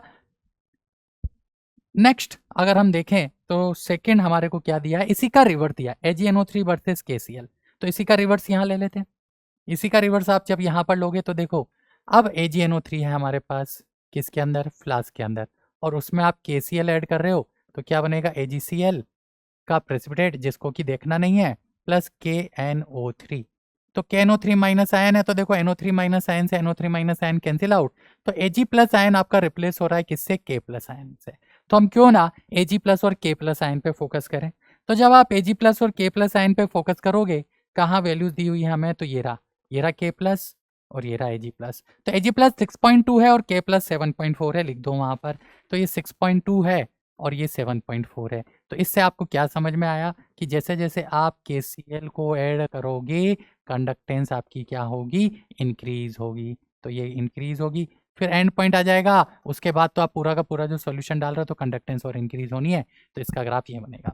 यानी ये हमारे पास P आ गया है, ये हमारे पास Q आ गया है, इसका हमने रफ ग्राफ बना लिया है, बाद में मैच करेंगे। तो इसके बाद हमें क्वेश्चन में और क्या दिया हुआ है देख लेते हैं। NaOH और HCl, ये आप सभी जानते हो कि जो H प्लस आयन होता है ना, इसका कंडक्टेंस एक्सेप्शनली सबसे ज़्यादा होता है मंकी जंपिंग या ग्रोथस मूवमेंट के कारण, ग्रोथस मैकेनिज्म के कारण। तो फिर OH माइनस आयन आता है और फिर उसके बाद बाकी के आयंस की क्या होती है, कंडक्टेंस निकल के आती है। और अगर हम डेटा भी देखें, क्योंकि ये तो हम जानते हैं बट हम डेटा भी देखें, तो देखो H प्लस आयन की जो आयनिक कंडक्टेंस है वो सबसे ज़्यादा दे रखी है 35, OH माइनस की हमें दे रखी है 19.9, है ना, और बाकी आयंस की उससे कम दे रखी है। तो OH माइनस की भी कम है। तो पहले हमारे पास क्या है, फ्लास्क में NaOH है। तो NaOH को जब आप HCl के साथ रिएक्ट करा रहे हो तो हो क्या रहा है, NaCl बन रहा है, प्लस वाटर बनेगा। तो Na प्लस आयन तो अपनी जगह पर है, कौन सा आयन रिप्लेस हो रहा है, तो आपका जो OH माइनस आयन है वो सब्सटीट्यूट हो रहा है Cl माइनस आयन से। तो इसमें भी क्या होगा, इसमें भी पहले डिक्रीमेंट होगा। अब जब डिक्रीमेंट होगा तो उसके बाद आप जब HCl डालोगे तो HCl में H प्लस आयन की जो कंडक्टेंस है, आयनिक कंडक्टेंस है, उसकी वैल्यू बहुत ज़्यादा है किससे, OH माइनस के कंपेरिजन में। तो इसमें जो चेंज आएगा वो शार्प चेंज आएगा। तो इसका ग्राफ कुछ इस तरह का निकल के आएगा, ये हमने यहीं पे बना लिया। तो ऐसा ऐसा हमें क्लियरली दिख रहा है, ये ग्राफ तो हमें बहुत ही क्लियरली दिख रहा है कि ये तो 2 होगा। दिख रहा है कि नहीं दिख रहा है, देखो सिमिलर ग्राफ है। स्लोप जब डिक्रीज होगा तो कम होगा, जब इंक्रीज होगा तो शार्प होगा, क्योंकि H प्लस आयन की आयनिक कंडक्टेंस बहुत ज़्यादा है। सिमिलरली जब हम इसकी बात करें तो NaOH में जब आप एसिटिक एसिड डालोगे तो आपका कंपाउंड बन रहा है CH3 COO minus Na plus. तो हमारा Na+ से Na+ आयन क्या हो गया बेटा, कैंसिल आउट हो रहा है। आप कराओ रिएक्शन, NaOH में आप क्या डाल रहे हो, CH3COH डाल रहे हो। तो जो हमारे पास फ्लास्क में है, जो हमारे पास किस में है, फ्लास्क में है, वो ही तो एक्चुअली में क्या हो रहा है, कंज्यूम हो रहा है। तो फ्लास्क में तो NaOH है, क्योंकि जो टाइट्रेट होता है वो फ्लास्क में होता है। अब इसमें हमने क्या ऐड किया, CH3COH ऐड किया। तो पहले NaOH था फ्लास्क में, अब CH3CONA आ गया, यानी अल्टीमेटली कौन सा आयन रिप्लेस हुआ, OH- आयन रिप्लेस हुआ किससे, CH3CO- आयन से। तो आपको पता है कि जो OH- है उसकी कंडक्टेंस, आयनिक कंडक्टेंस ज़्यादा है, CH3CO- की कम है, तो पहले तो डिक्रीज होगा। अब डिक्रीज होने के बाद जब एंड पॉइंट आ जाएगा, तो एंड पॉइंट पे NaOH पूरा न्यूट्रलाइज हो गया, पूरा का पूरा खत्म हो गया। अब आप एक्स्ट्रा क्या ऐड कर रहे हो, एसिटिक एसिड ऐड कर रहे हो। तो आपको पता है बेटा कि जो एसिटिक एसिड होता है ना, ये एक वीक एसिड है, और वीक एसिड 100% आयोनाइज नहीं होते हैं, यानी वीक एसिड के ऐड करने से आयंस में ज़्यादा कोई चेंज देखने को नहीं मिलेगा, ऑलमोस्ट कांस्टेंट या बहुत स्लोली कंडक्टेंस क्या होगी, इंक्रीज होगी। तो इसका जो ग्राफ है ना, वो कुछ कुछ देखो 5 के सिमिलर है। तो ये तो हमें बहुत क्लियरली दिख गए दो, और दो हमने बनाए हैं, तो क्यों ना उनको भी हम मैच कर लेते हैं। तो ये हमारे पास पी का है, और ये हमारे पास क्यू का है। तो ऐसा कोई ग्राफ पी का, तो पी का देखो ये थर्ड वाला हो रहा है, ये पी के लिए आ गया, और क्यू का ये फोर्थ वाला हो रहा है, तो ये आ गया। यानी जो बचा हमारे पास ग्राफ, वो बचा है फर्स्ट वाला, फर्स्ट वाला हमें जरूरत करने नहीं मिली। तो इसका आंसर क्या होगा, इसका आंसर बहुत ही सिंपल है, पी का बेटा क्या हो जाएगा, पी का हो जाएगा 3, क्यू का क्या हो जाएगा, क्यू का हो जाएगा 4, फिर आर का क्या हो जाएगा, आर का हो जाएगा 2, और एस का क्या हो जाएगा, एस का हो जाएगा 5। तो ये हमारा करेक्ट आंसर आता है P3 Q4 R2 S5। अब बहुत सारे बच्चों को कंडक्टेंस के कंसेप्ट में ही दिक्कत होती है कि सर ये कंडक्टेंस जो कंडक्टोमेरिक टाइट्रेशन है, ये होती क्या है, कैसे ग्राफ बनाते हैं। तो उन बच्चों के लिए अब मैं थोड़ा सा कंडक्टोमेरिक टाइट्रेशन पढ़ा भी देता हूं, और उसी कंडक्टोमेरिक टाइट्रेशन के ऊपर बेस्ड मैं ये क्वेश्चंस लाया हूं, बिल्कुल बेसिक है ना। ये क्वेश्चन है जो कि कंडक्टोमेरिक टाइट्रेशन के ही ऊपर है। तो कंडक्टोमेरिक टाइट्रेशन समझते हैं, और उसके बाद बिना पैसेज पढ़े हम फटाफट ये क्वेश्चंस क्या कर लेंगे, डिस्कस कर लेंगे। तो करते हैं स्टार्ट कंडक्टोमेरिक टाइट्रेशन, है ना। और क्या होता है वो भी देख लेते हैं। तो बेटा देखो, कंडक्टोमेरिक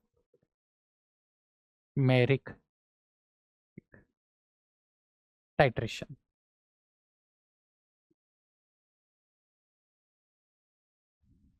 हम क्या करते हैं, हमें यहाँ पर आयंस की कंडक्टेंस का ऑर्डर याद रखना है कि सबसे ज़्यादा जो आयंस की कंडक्टेंस होती है वो किसकी होती है, H+ आयन की, फिर किसकी होती है, OH- आयन की। बाकी जितने भी आयंस होते हैं ना, इनकी जो आयनिक कंडक्टिविटी होती है, आयनिक कंडक्टेंस होती है, बहुत ही कम होती है।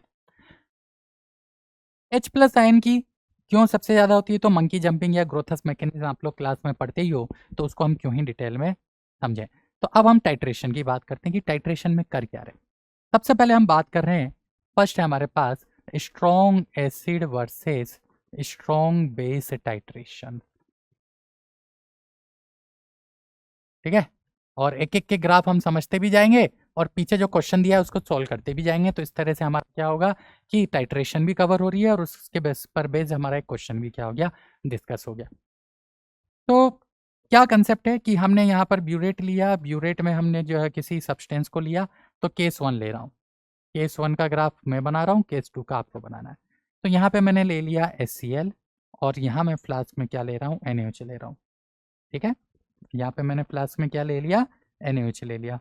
तो ये जो ग्राफ बनेगा ना, ये ग्राफ देखो किस किस के बीच में बनेगा, ये बनेगा मोलर कंडक्टेंस टोटल, यहाँ पे टोटल आती वर्सेस वॉल्यूम, जो कि हम किस में लेते हैं, ब्यूरेट में लेते हैं, तो वॉल्यूम ऑफ यहाँ हो जाएगा HCl। अब हो क्या रहा है वो हम समझ रहे हैं कि फ्लास्क में मेरे पास पहले NaOH है। अच्छा, NaOH स्ट्रॉन्ग इलेक्ट्रोलाइट है, तो उसे मैं Na+ एंड OH- में 100% आइनाइज मान सकता हूँ। इस समय आप क्या ऐड कर रहे हो, इसमें आप HCl ऐड कर रहे हो। तो जब आप HCl ऐड करोगे तो NaOH आपका HCl से रिएक्ट करेगा, है ना, और एसिड बेस रिएक्शन होगी, और रिएक्शन होने के बाद आपका NaCl बनेगा प्लस वाटर बनेगा। अब वाटर तो स्ट्रॉन्ग इलेक्ट्रोलाइट नहीं है, उसे तो हम न्यूट्रल मान ले, तो उसे तो हटा दें। NaCl हमारा स्ट्रॉन्ग इलेक्ट्रोलाइट है, 100% आयनाइज होगा, है ना, Na+ और Cl- के अंदर। और आपने जब सोल्ट हाइड्रोलिसिस के डेरिवेशंस पढ़े होंगे तो आपने देखा होगा ये जो आयंस होते हैं इनका इंटरेक्शन नहीं होता है, Na+ आयन यहाँ से कैंसिल आउट हो गया। तो अल्टीमेटली इस टाइट्रेशन में हो क्या रहा है, इस टाइट्रेशन में OH- आपका Cl- से क्या हो रहा है, सब्सटीट्यूट हो रहा है। अब OH- Cl- से सब्सटीट्यूट होता है तो आपको पता है कि OH- की जो आयनिक कंडक्टेंस होती है वो Cl- के कंपैरिजन में बहुत ज्यादा होती है। तो जैसे जैसे आप OH- को सब्सटीट्यूट करते जाओगे, Cl- ऐड करते जाओगे, लेट्स से इसकी वैल्यू x है और इसकी वैल्यू x/10 है, तो वैल्यू आपकी क्या होती जाएगी, डिक्रीज होती जाएगी, डिक्रीज होती जाएगी। तो इनिशियली जैसे जैसे आप NaOH में HCl डालोगे, OH- कंज्यूम हो रहे हैं, Cl- आ रहे हैं, तो कंडक्टेंस की वैल्यू क्या होगी, डिक्रीज होगी। क्यों? क्योंकि OH- आपके सब्सटीट्यूट हो रहे हैं Cl- से। कब तक होगी, जब तक कि आपका क्या नहीं स्टेब्लिश हो जाता है, एंड पॉइंट स्टेब्लिश नहीं हो जाता है। तो मान लेते हैं यहाँ पर आपका एंड पॉइंट आ चुका है, यहाँ पर आपकी टाइट्रेशन क्या हो चुकी है, कंप्लीट हो चुकी है। ठीक है, अब क्या हो रहा है, अब एंड पॉइंट खत्म होने के बाद ये पूरा का पूरा NaOH आपका कंज्यूम हो चुका है। अब क्या है, NaCl है। लेकिन अगर इसके बाद भी आप HCl को और ऐड कर रहे हो तो अब सॉल्यूशन में क्या आ रहा है, HCl आ रहा है। HCl आ रहा है मतलब कौन सा आयन स्पेशली आ रहा है, H+ आ रहा है, जिसकी आयनिक कंडक्टेंस बहुत ही ज्यादा होती है, इवन OH- से भी ज्यादा होती है, डबल ही मान लो। तो जब उसकी कंडक्टेंस इतनी ज्यादा है तो अब जब आप फर्दर HCl ऐड करोगे तो वैल्यू क्या होगी, कंडक्टेंस की इंक्रीज होगी। भाई आपका NaOH तो कंज्यूम हो गया, NaOH कंज्यूम हो गया, तो अब आप क्या कर रहे हो, आप HCl डाल रहे हो, तो जो टोटल कंडक्टेंस आएगी वो क्या आएगी, आयनिक conductance of H plus ionic conductance of Cl-। और आपको पता है कि जो H+ है उसकी आयनिक कंडक्टेंस क्या होती है, OH- से भी ज्यादा होती है। तो ओवरऑल H+ आयन आने के कारण कंडक्टेंस क्या होगी, वैसे तो आप HCl डाल रहे हो, HCl डाल रहे हो, ये स्ट्रॉन्ग इलेक्ट्रोलाइट है तो ये कंडक्टेंस बढ़ाएगा, कंडक्टेंस बढ़ाएगा, लेकिन H+ उसमें होने के कारण कंडक्टेंस बढ़ने की जो रेट होगी ना वो बहुत ज्यादा होगी। यानी जितना डिक्रीमेंट हो रहा है उसके कंपैरिजन में इंक्रीमेंट की रेट ज्यादा होगी, या है ना, तो ज्यादा तेजी से हमारी क्या होगी, कंडक्टेंस वापस से इंक्रीज होगी। ये जो पॉइंट है ये क्या बता रहा है, ये बता रहा है कि यहाँ पर क्या स्टेब्लिश हो चुका है, एंड पॉइंट स्टेब्लिश हो चुका है। तो ये हमारी strong acid versus strong base titration है, जिसका केस 1 मैंने क्या लिया कि मैंने ब्यूरेट में HCl लिया और फ्लास्क में NaOH लिया। मैं इसको है ना चेंज करता हूँ, अब मैं क्या कर रहा हूँ, मैं केस 2 पे जा रहा हूँ। केस 2 में मैं ब्यूरेट में क्या ले रहा हूँ, केस 2 में मैंने ब्यूरेट में क्या लिया, तो ब्यूरेट में मैंने ले लिया आपका NaOH और फ्लास्क में क्या ले लिया, HCl।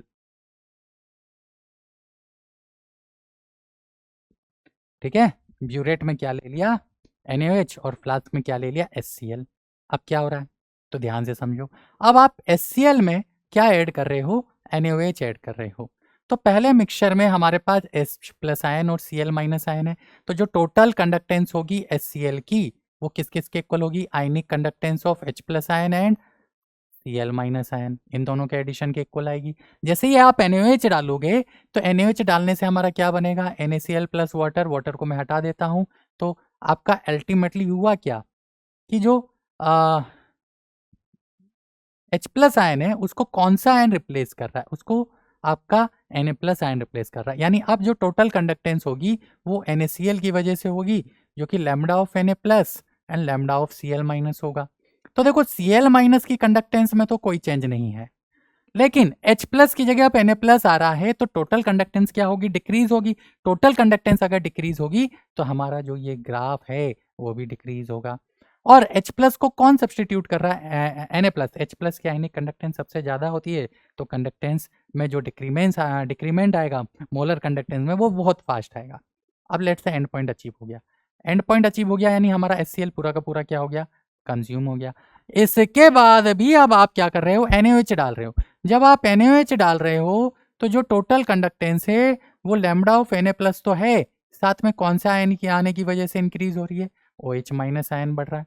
तो पहले H+ खत्म हो रहा था, कंज्यूम हो रहा था, इस वजह से हमारी जो स्लोप थी वो बहुत फास्ट आ रही थी। अब OH- आयन ऐड हो रहा है, लेकिन OH- की जो कंडक्टेंस है उसकी वैल्यू H+ से कम है। जब H प्लस से कम है तो OH माइनस के एडिशन की वजह से कंडक्टेंस बढ़ेगा तो सही, लेकिन रेट ऑफ इंक्रीमेंट जो होगा वो रेट ऑफ डिक्रीमेंट के कंपैरिजन में क्या होगा, कम होगा, क्योंकि OH माइनस की वैल्यू क्या है, कम। H प्लस की कंडक्टेंस मान लेते हैं 35 है, ठीक है, और OH माइनस की हम कितना मान के चल रहे हैं, 19 मान के चल रहे हैं। तो OH माइनस इंक्रीज तो कर रहा है, लेकिन क्या उसी रेट से इंक्रीज कर पा रहा है जितना H प्लस कर पाता, नहीं, उससे कम रेट से इंक्रीज करेगा। तो इंक्रीमेंट तो आएगा, लेकिन अब इसका स्लोप थोड़ा सा क्या हो जाएगा, कम हो जाएगा, इसका रेट थोड़ा सा क्या हो जाएगा, कम हो जाएगा। तो जो लैम्बडा एम है, किसके साथ, थोड़ा सा इसको और अच्छे से बना दे, आपको शायद ये समझ में आ गया होगा कि ये हमारा क्या होगा, ग्राफ होगा। रेट डिक्लाइन होने का फास्ट होगा, इंक्लाइन होने का, इंक्रीज होने का कम होगा। तो ये हमारा लैम्बडा एम वर्सेस वॉल्यूम। अच्छा, वॉल्यूम किसके लेंगे, यहाँ पर हम NaOH का लेंगे। तो ये हमारा ग्राफ बन गया किस किस के बीच का, molar conductance versus volume of titrant के बीच का। तो ये हमारी फर्स्ट टाइट्रेशन हुई, जिसको हम बोलते हैं क्या, कंडक्टोमेरिक टाइट्रेशन के अंदर strong acid strong base. Second case लेते हैं।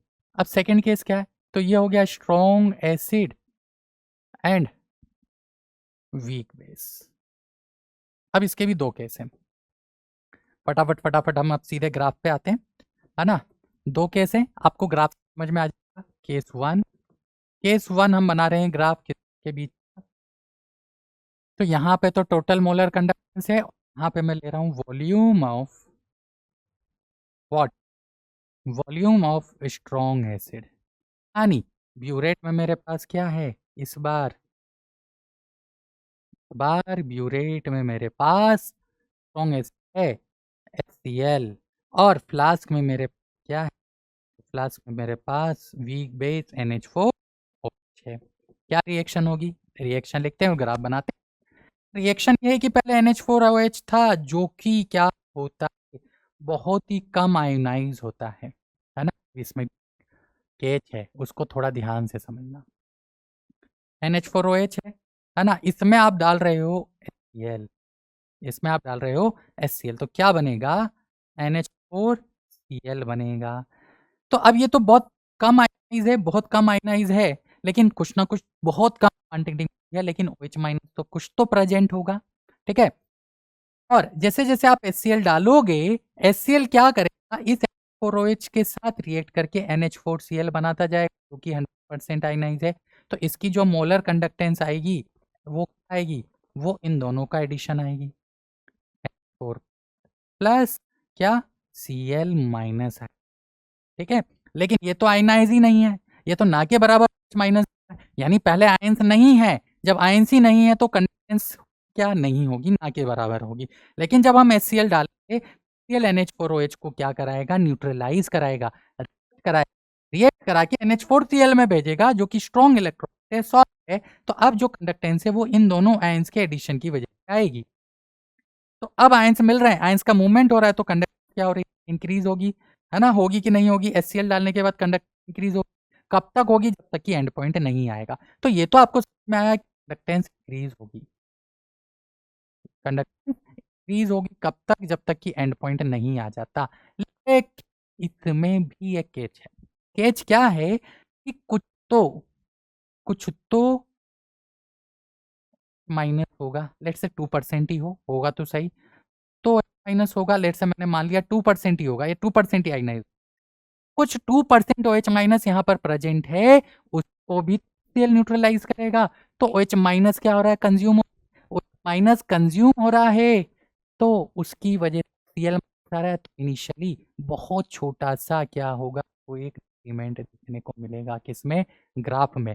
ये डिक्रीमेंट की वजह से आ रहा है, जो इनिशियल OH माइनस थे 2% उनके कंजम्पशन की वजह से आ रहा है, और उसकी जगह आ रहा है Cl माइनस आ रहा है। तो OH माइनस सब्सटीट्यूट होके Cl माइनस, OH माइनस की 19 है, Cl माइनस की लेट से 7 है, तो वैल्यू इंक्रीज हुई, ठीक है।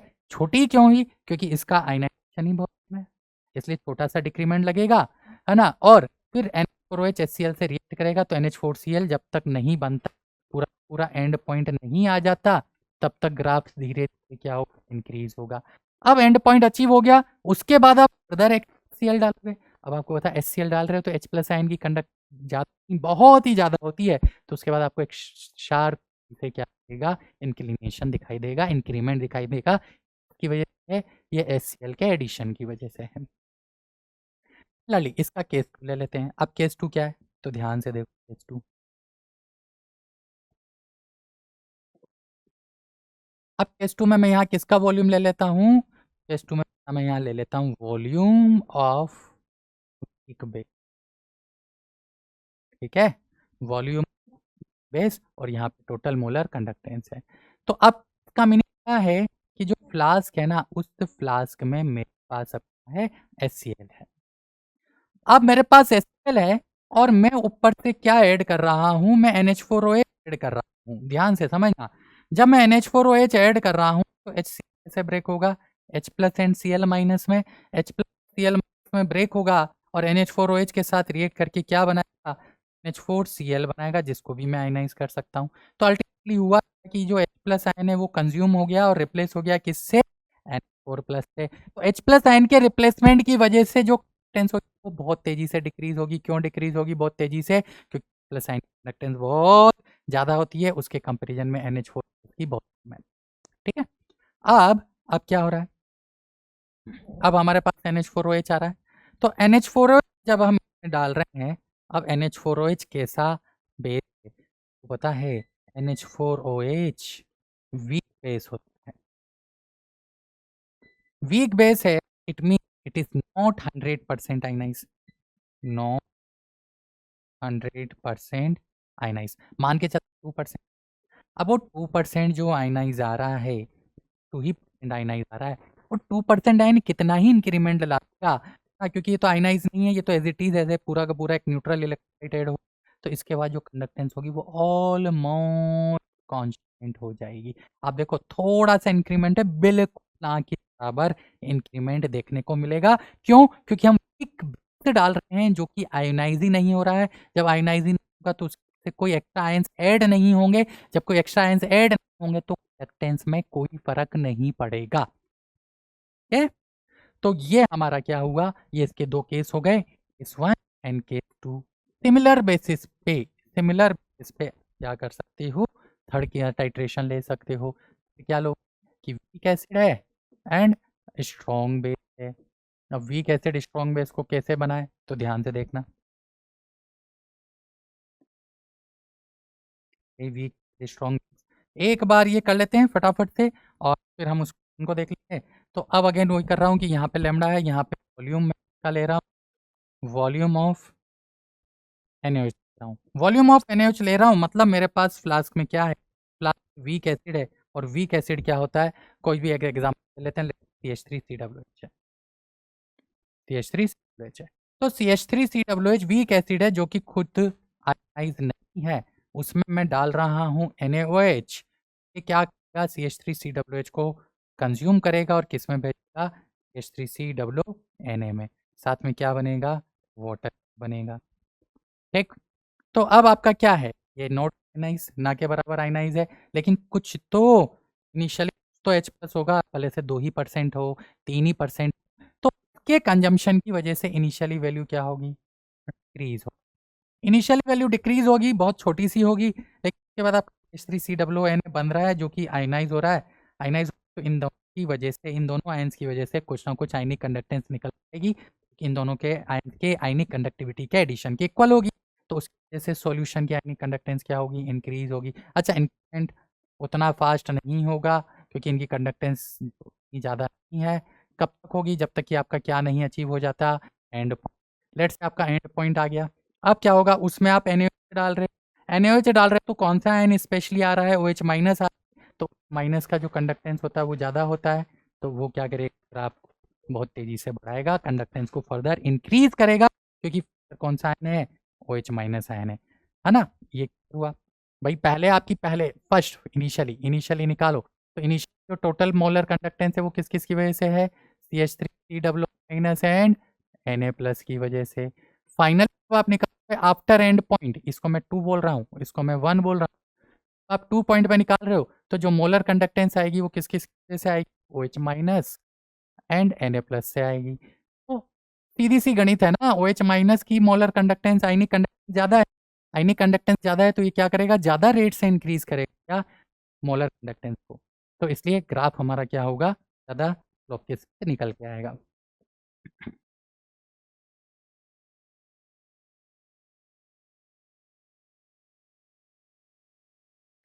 चलो इस उल्टा केस ले लेते हैं। उल्टा केस क्या है कि लैम्डा और वॉल्यूम हम यहाँ पर किस ले लेते हैं, वॉल्यूम ले लेते हैं यहाँ पर किसका, ठीक है। तो अब वॉल्यूम एसिटिक एसिड का ले रहे हैं, यानी हमारे पास क्या है, एच है, Na plus and OH minus ion है, जिसमें आप एसिटिक एसिड डाल रहे हो, एसिटिक एसिड डाल रहे हो, तो क्या हो रहा है, आपका CH3 COONA फॉर्म हो रहा है।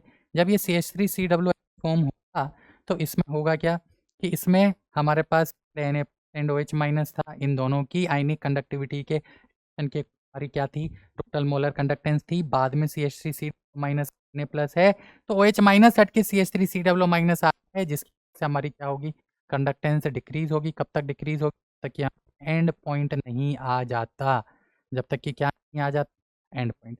अब एंड पॉइंट आ गया तो NaOH कंज्यूम। अब क्या कर रहे हो, वीक एसिड जो कि आयनाइज ही नहीं होता है, ना के बराबर आयनाइजेशन है, तो क्या अब इंक्रीमेंट आएगा कि नहीं आएगा, ना के बराबर इंक्रीमेंट होगा। आप कितना ही वीक एसिड डाल दो, कंडक्टेंस में आपको ज़्यादा कोई चेंज देखने को नहीं मिलेगा। ठीक है, तो ये हमारा थर्ड ग्राफ हो। फोर्थ आते हैं। अब फोर्थ में मैं क्या कर रहा हूँ, मिक्सचर ले रहा हूँ, mixture of strong acid and weak acid versus strong base.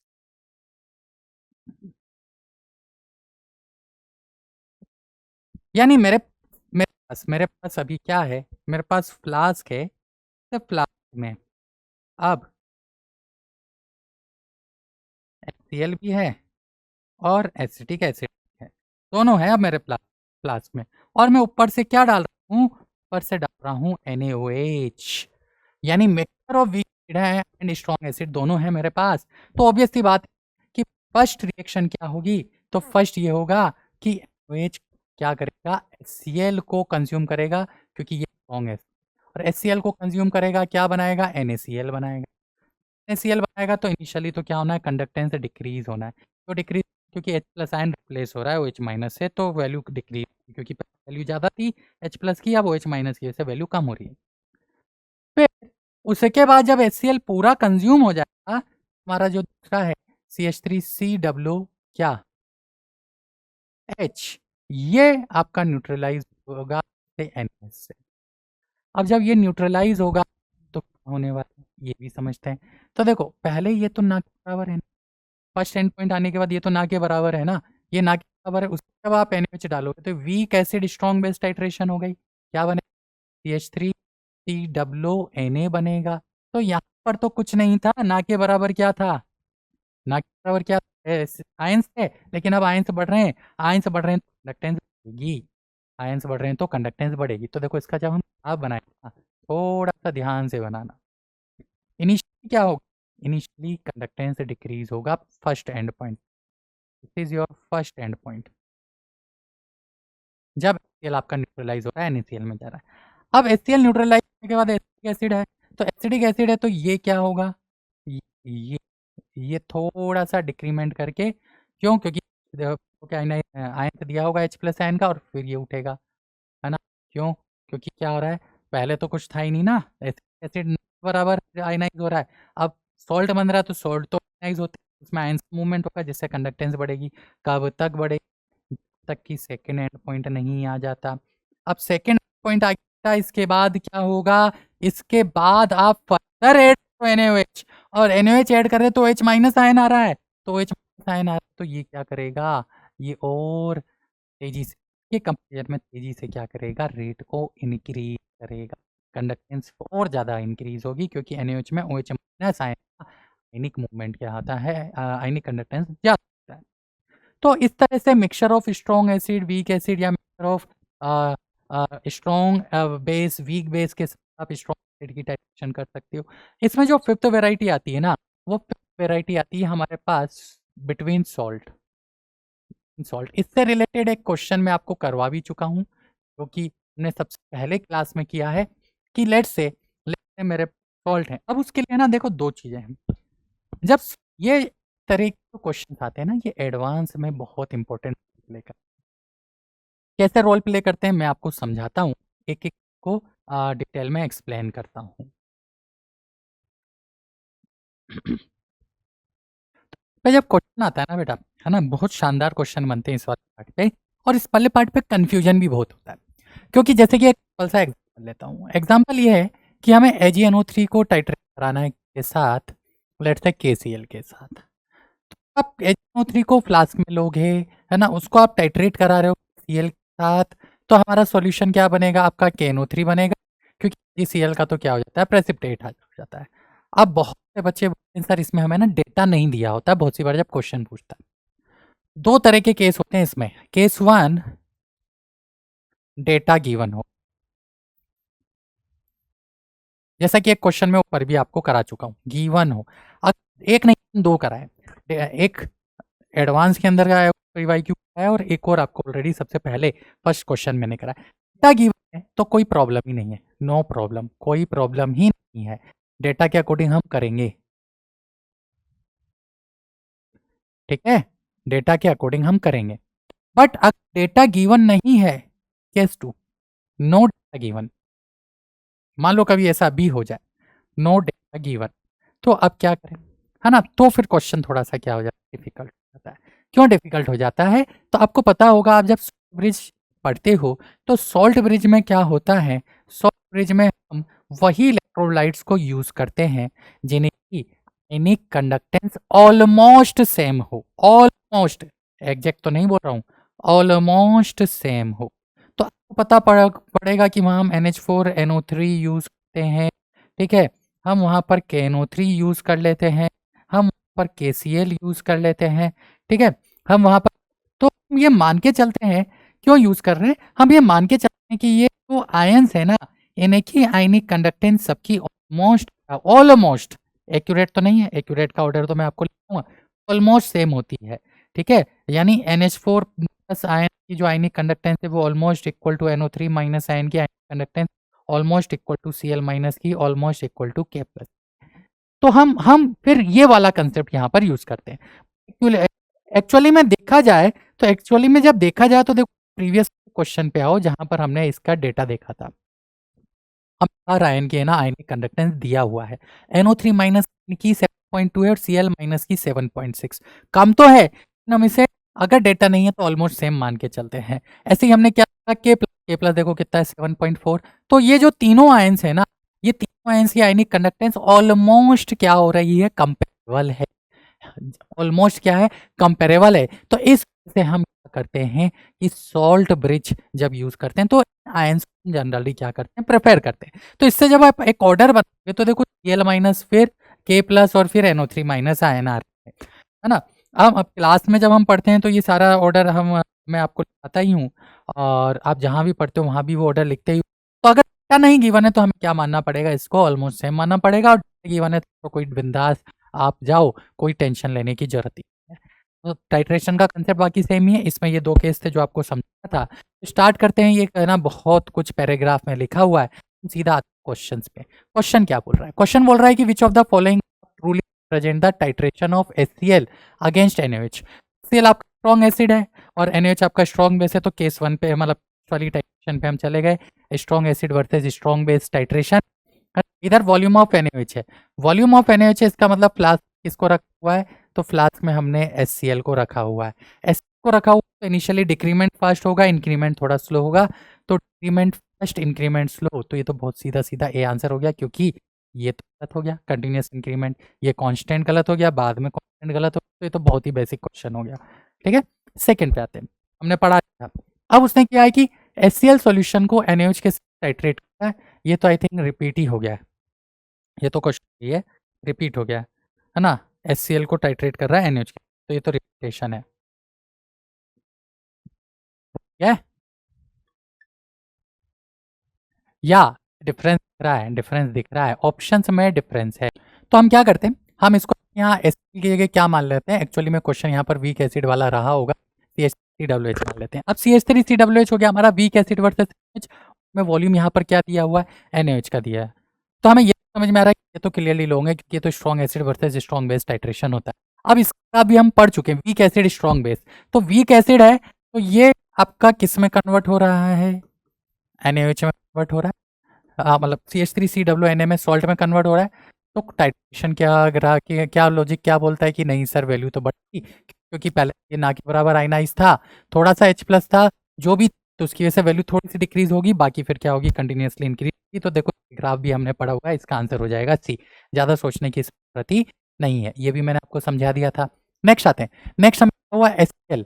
तो ये स्ट्रॉन्ग एसिड है और ये क्या है, ये वीक बेस है ना। अब डिपेंड करता है कि हम फ्लास्क में क्या ले रहे हैं। तो फ्लास्क में हमने लिया है क्या, NH4OH। अब NH4OH लिया हुआ है तो NH4OH किस में कन्वर्ट होगा, ये NH4Cl में कन्वर्ट होगा। तो क्या होगा, NH4Cl में कन्वर्जन, जैसे क्योंकि ऊपर से क्या डाल रहे हैं, नहीं फ्लास्क में यहाँ पर अब की बार लिया हुआ है, फ्लास्क में यहाँ पर आपका HCl लिया हुआ। क्यों लिया हुआ है फ्लास्क में HCl, क्योंकि वॉल्यूम ऑफ NH4OH वेरी कर रहा है, यानी वो ऊपर से ऐड हो रहा है। तो जब वो ऊपर से ऐड हो रहा है तो क्या HCl किस में कन्वर्ट होगा, तो डालो इसमें NH4OH। जब आप इसमें NH4OH डालोगे तो NH4OH ऐड करने के बाद ये क्या बनेगा, ये NH4Cl बनेगा। अब NH4Cl बनेगा तो H+ आयन क्या हो रहे हैं, रिप्लेस हो रहे हैं NH4+, यानी इनिशियल ग्राफ तेजी से डिक्लाइन होगा। फिर NH4OH वीक है, बेस है, आयनाइजेशन नहीं होगा तो ग्राफ ऑलमोस्ट कांस्टेंट हो जाएगा, या इंक्रीज भी होना है तो बहुत स्लोली इंक्रीज होगा। तो पहले डिक्रीज शार्पली और फिर ऑलमोस्ट कांस्टेंट या बहुत स्लोली इंक्रीज, तो इसका आंसर हो जाएगा। ऐसा ही कुछ ग्राफ होगा ना, ये और ये ना के बराबर, तो वही ग्राफ है यहाँ पे। नेक्स्ट अब दिया हुआ है HCl एंड एसिटिक एसिड का मिक्सचर है। तो देखो ये मैं आपको समझा चुका हूँ, है ना। ये HCl है तो पहले डिक्रीज होगा, फिर इंक्रीज होगा क्योंकि एसिटिक एसिड है, और फिर उसके बाद और इंक्रीज होगा। तो इसका जो आंसर है वो ए आएगा। तो ये हम कर चुके हैं। अब हम बात करते हैं इस वाले की, जो मैं आपको नेक्स्ट केस बता रहा था कि NO3 और हम KCl है, वॉल्यूम KCl का हो रहा है। तो फ्लास्क में किसको लिया हुआ है, देखो फ्लास्क में लिया हुआ है AgNO3 को, यानी Ag+ एंड NO3- आयन है। Cl डालने पर ये AgCl बनाएंगे जो कि व्हाइट प्रेसिपिटेट होता है, तो उसको देखने की जरूरत नहीं। तो फिर बचा क्या, हमारे पास बचा क्या, KNO3। अब KNO3 कोई डाटा नहीं है तो हम मान के चलेंगे कि वैसे हमें पता है Ag+ आयन की कॉन्सेंट्रेशन कम होती है, K+ की ज़्यादा होती है। ये जिनको पता है वो लेना कि सॉरी मतलब कंडक्टेंस, K+ आयन है उसकी कंडक्टेंस ज़्यादा होती है किससे, Ag+ आयन से। अगर किसी को नहीं पता है तो ये नोट कर लेना। तो अब हमें यहाँ पर क्या करना है, यहाँ पर जब आप ग्राफ बनाओगे तो क्लियरली समझ में आ रहा है कि Ag+ आयन पहले कम है और K+ आयन डालने के बाद पहले तो कंसंट्रेशन क्या होगी, बढ़ेगी, ज़्यादा से नहीं बढ़ेगी लेकिन बढ़ेगी तो सही। अब उसके बाद क्या हो, उसके बाद आप फर्दर और क्या ऐड कर रहे हो, KCl ऐड कर रहे हो, स्ट्रॉन्ग इलेक्ट्रोलाइट है, आयनाइज हो ही रहा 100%, तो कंडक्टेंस क्या होगी, इंक्रीज होगी। तो ऐसा कुछ ग्राफ इसमें बनना चाहिए AgNO3 वर्सेस किसका, KCl का। ठीक है, अब देखो ऐसा कोई ग्राफ नहीं दे रखा है, तो इसका मतलब हमें क्लियर समझ में आ रहा है कि उसने वही कंसेप्ट लगाया है सोल्ट ब्रिज का कि Ag+ की जो कंडक्टेंस है वो ऑलमोस्ट उसने क्या मान ली, K+ सिमिलर मान ली। अब जब Ag+ का K+ के सिमिलर है, पहले Ag+ है उसे K+ क्या कर रहा है, रिप्लेस कर रहा है। आयनिक कंडक्टेंस में कोई चेंज आपको देखने को नहीं मिलेगा, इनिशियल क्या रहेगा, कांस्टेंट। और उसके बाद जब आप KCl डालोगे क्या होगी, कंडक्टेंस इंक्रीज होगी। तो इस तरह का अगर हम देखें ऑप्शन, तो ये हमारा ऑप्शन नंबर सी है ना। ये होता और ये भी होता तो फिर क्वेश्चन ज्यादा कंफ्यूजिंग होता, तब उसको फिर डेटा देना पड़ता। ये नहीं है, ये है, मतलब हमें ये क्लियरली समझ में आ रहा है कि यहाँ पे हमें कौन सा कंसेप्ट यूज करना है। यहाँ पर हमें सॉल्ट ब्रिज का वो कंसेप्ट यूज करना है कि सॉल्ट ब्रिज में हम वही इलेक्ट्रोलाइट्स यूज करते हैं जिनकी आयनिक कंडक्टेंस ऑलमोस्ट सेम होती है। तो ऑलमोस्ट सेम होने की वजह से हमें यहाँ पे ये सी वाला आंसर है परफेक्टली जो ऑप्शन गिवन है उसके अकॉर्डिंग सेट हुए दिखा देते हैं। मोस्ट एक्यूरेट ऐसा होता अगर हम एक K+ की कॉन्सेंट्रेशन को जो हमने प्रीवियस उसमें किया है, जो डेटा गिवन उसके अकॉर्डिंग हम मान के चलते हैं, बट ऐसा गिवन नहीं है तो हम इसको हटाएं और इस क्वेश्चन में ये ऑप्शन ना जाके हमारा इस तरह का ग्राफ आएगा। तो डेटा दिया है जब तो कोई दिक्कत नहीं है, डेटा नहीं दिया तो फिर सोल्ट ब्रिज वाला कंसेप्ट यहाँ पर यूज करना है। अब जरा बात करें कि एसिडिक एसिड और किसके बीच में टाइट्रेशन है, NH4। तो बेटा ये नेक्स्ट टाइट्रेशन आ गई weak base and weak acid, weak acid versus weak base, last titration है, इसको और समझ लेते हैं। तो अब इसमें होगा क्या कि यहाँ पर NH4OH का वॉल्यूम चेंज हो रहा है, तो फ्लास्क में लिखा हुआ है एसिटिक एसिड CH3COH, ये तो वीक आयनाइज होता है। अब इसमें आप क्या डालोगे, NH4OH डालोगे, और इसी बात, तो NH4OH तो हमारा क्या है, NH4OH क्या है हमारा, वीक बेस है। वीक बेस है तो क्या बनाएंगे, सॉल्ट। अब सॉल्ट 100% आयनाइज होता है, सॉल्ट 100% आयनाइज होता है, तो आयंस आ गए, आयंस आएंगे तो कंडक्टेंस बढ़ गई, कंडक्टेंस बढ़ गई तो नीचे तो कंडक्टेंस बढ़ती जाएगी बढ़ती जाएगी, एंड पॉइंट आ गया। एंड पॉइंट डालने के बाद आप NH4OH फर्दर ऐड कर रहे हो, जो वीक बेस 100 जो कि फीवली बहुत कम आयनाइज होगा, बहुत कम आयनाइज होगा, ना के बराबर चेंज देखने को मिलेगा, ऑलमोस्ट कांस्टेंट। देखो ऐसा ग्राफ दिख रहा है, यस दिख रहा है, जो कि हमारा क्या है, ऑप्शन नंबर बी है। तो बेटा ये इस तरह से कंडक्टोमेरिक टाइट्रेशन क्वेश्चन को देखने को मिलते हैं। ये जो लास्ट में मैंने लिया है, ये बिल्कुल बेसिक पार्ट उन बच्चों के लिए है जिनको बिल्कुल भी आइडिया नहीं है कि इनका कंडक्टोमेरिक टाइट्रेशन का, लेकिन ये पहले के सारे क्वेश्चन बहुत ही शानदार थे, ये अभी आपको समझ में आ गए होंगे। तो फिलहाल जो क्वेश्चन मैंने आपको दिया ऑप्शन नंबर 4, होमवर्क आपको कहाँ से मिलेगा, वो PW की ऐप पे मिल जाएगा। इस PW ऐप से आप इसका DPP सॉल्व करना ना भूलें। अच्छा, आप लोग के लिए जो प्लान किए जा रहे हैं वो टेस्ट भी आप लोग दें, प्लस आज के लेक्चर में कौन सा क्वेश्चन सबसे बेस्ट लगा वो जरूर बताएं, और जो मैंने होमवर्क है ना उसका आंसर जरूर लिखें, क्योंकि वो बहुत शानदार क्वेश्चन है ना। चैट बॉक्स कमेंट बॉक्स में जरूर मेंशन करें कि इस बच्चे का आंसर करेक्ट होता है, और उसके पीछे की जो अप्रोच है ना बहुत ही शानदार अप्रोच है। तो फिलहाल आज के लिए रखते हैं नेक्स्ट क्लास में किसी नेक्स्ट और लेक्चर के साथ, तब तक के लिए टाटा बाय बाय केयर, धन्यवाद।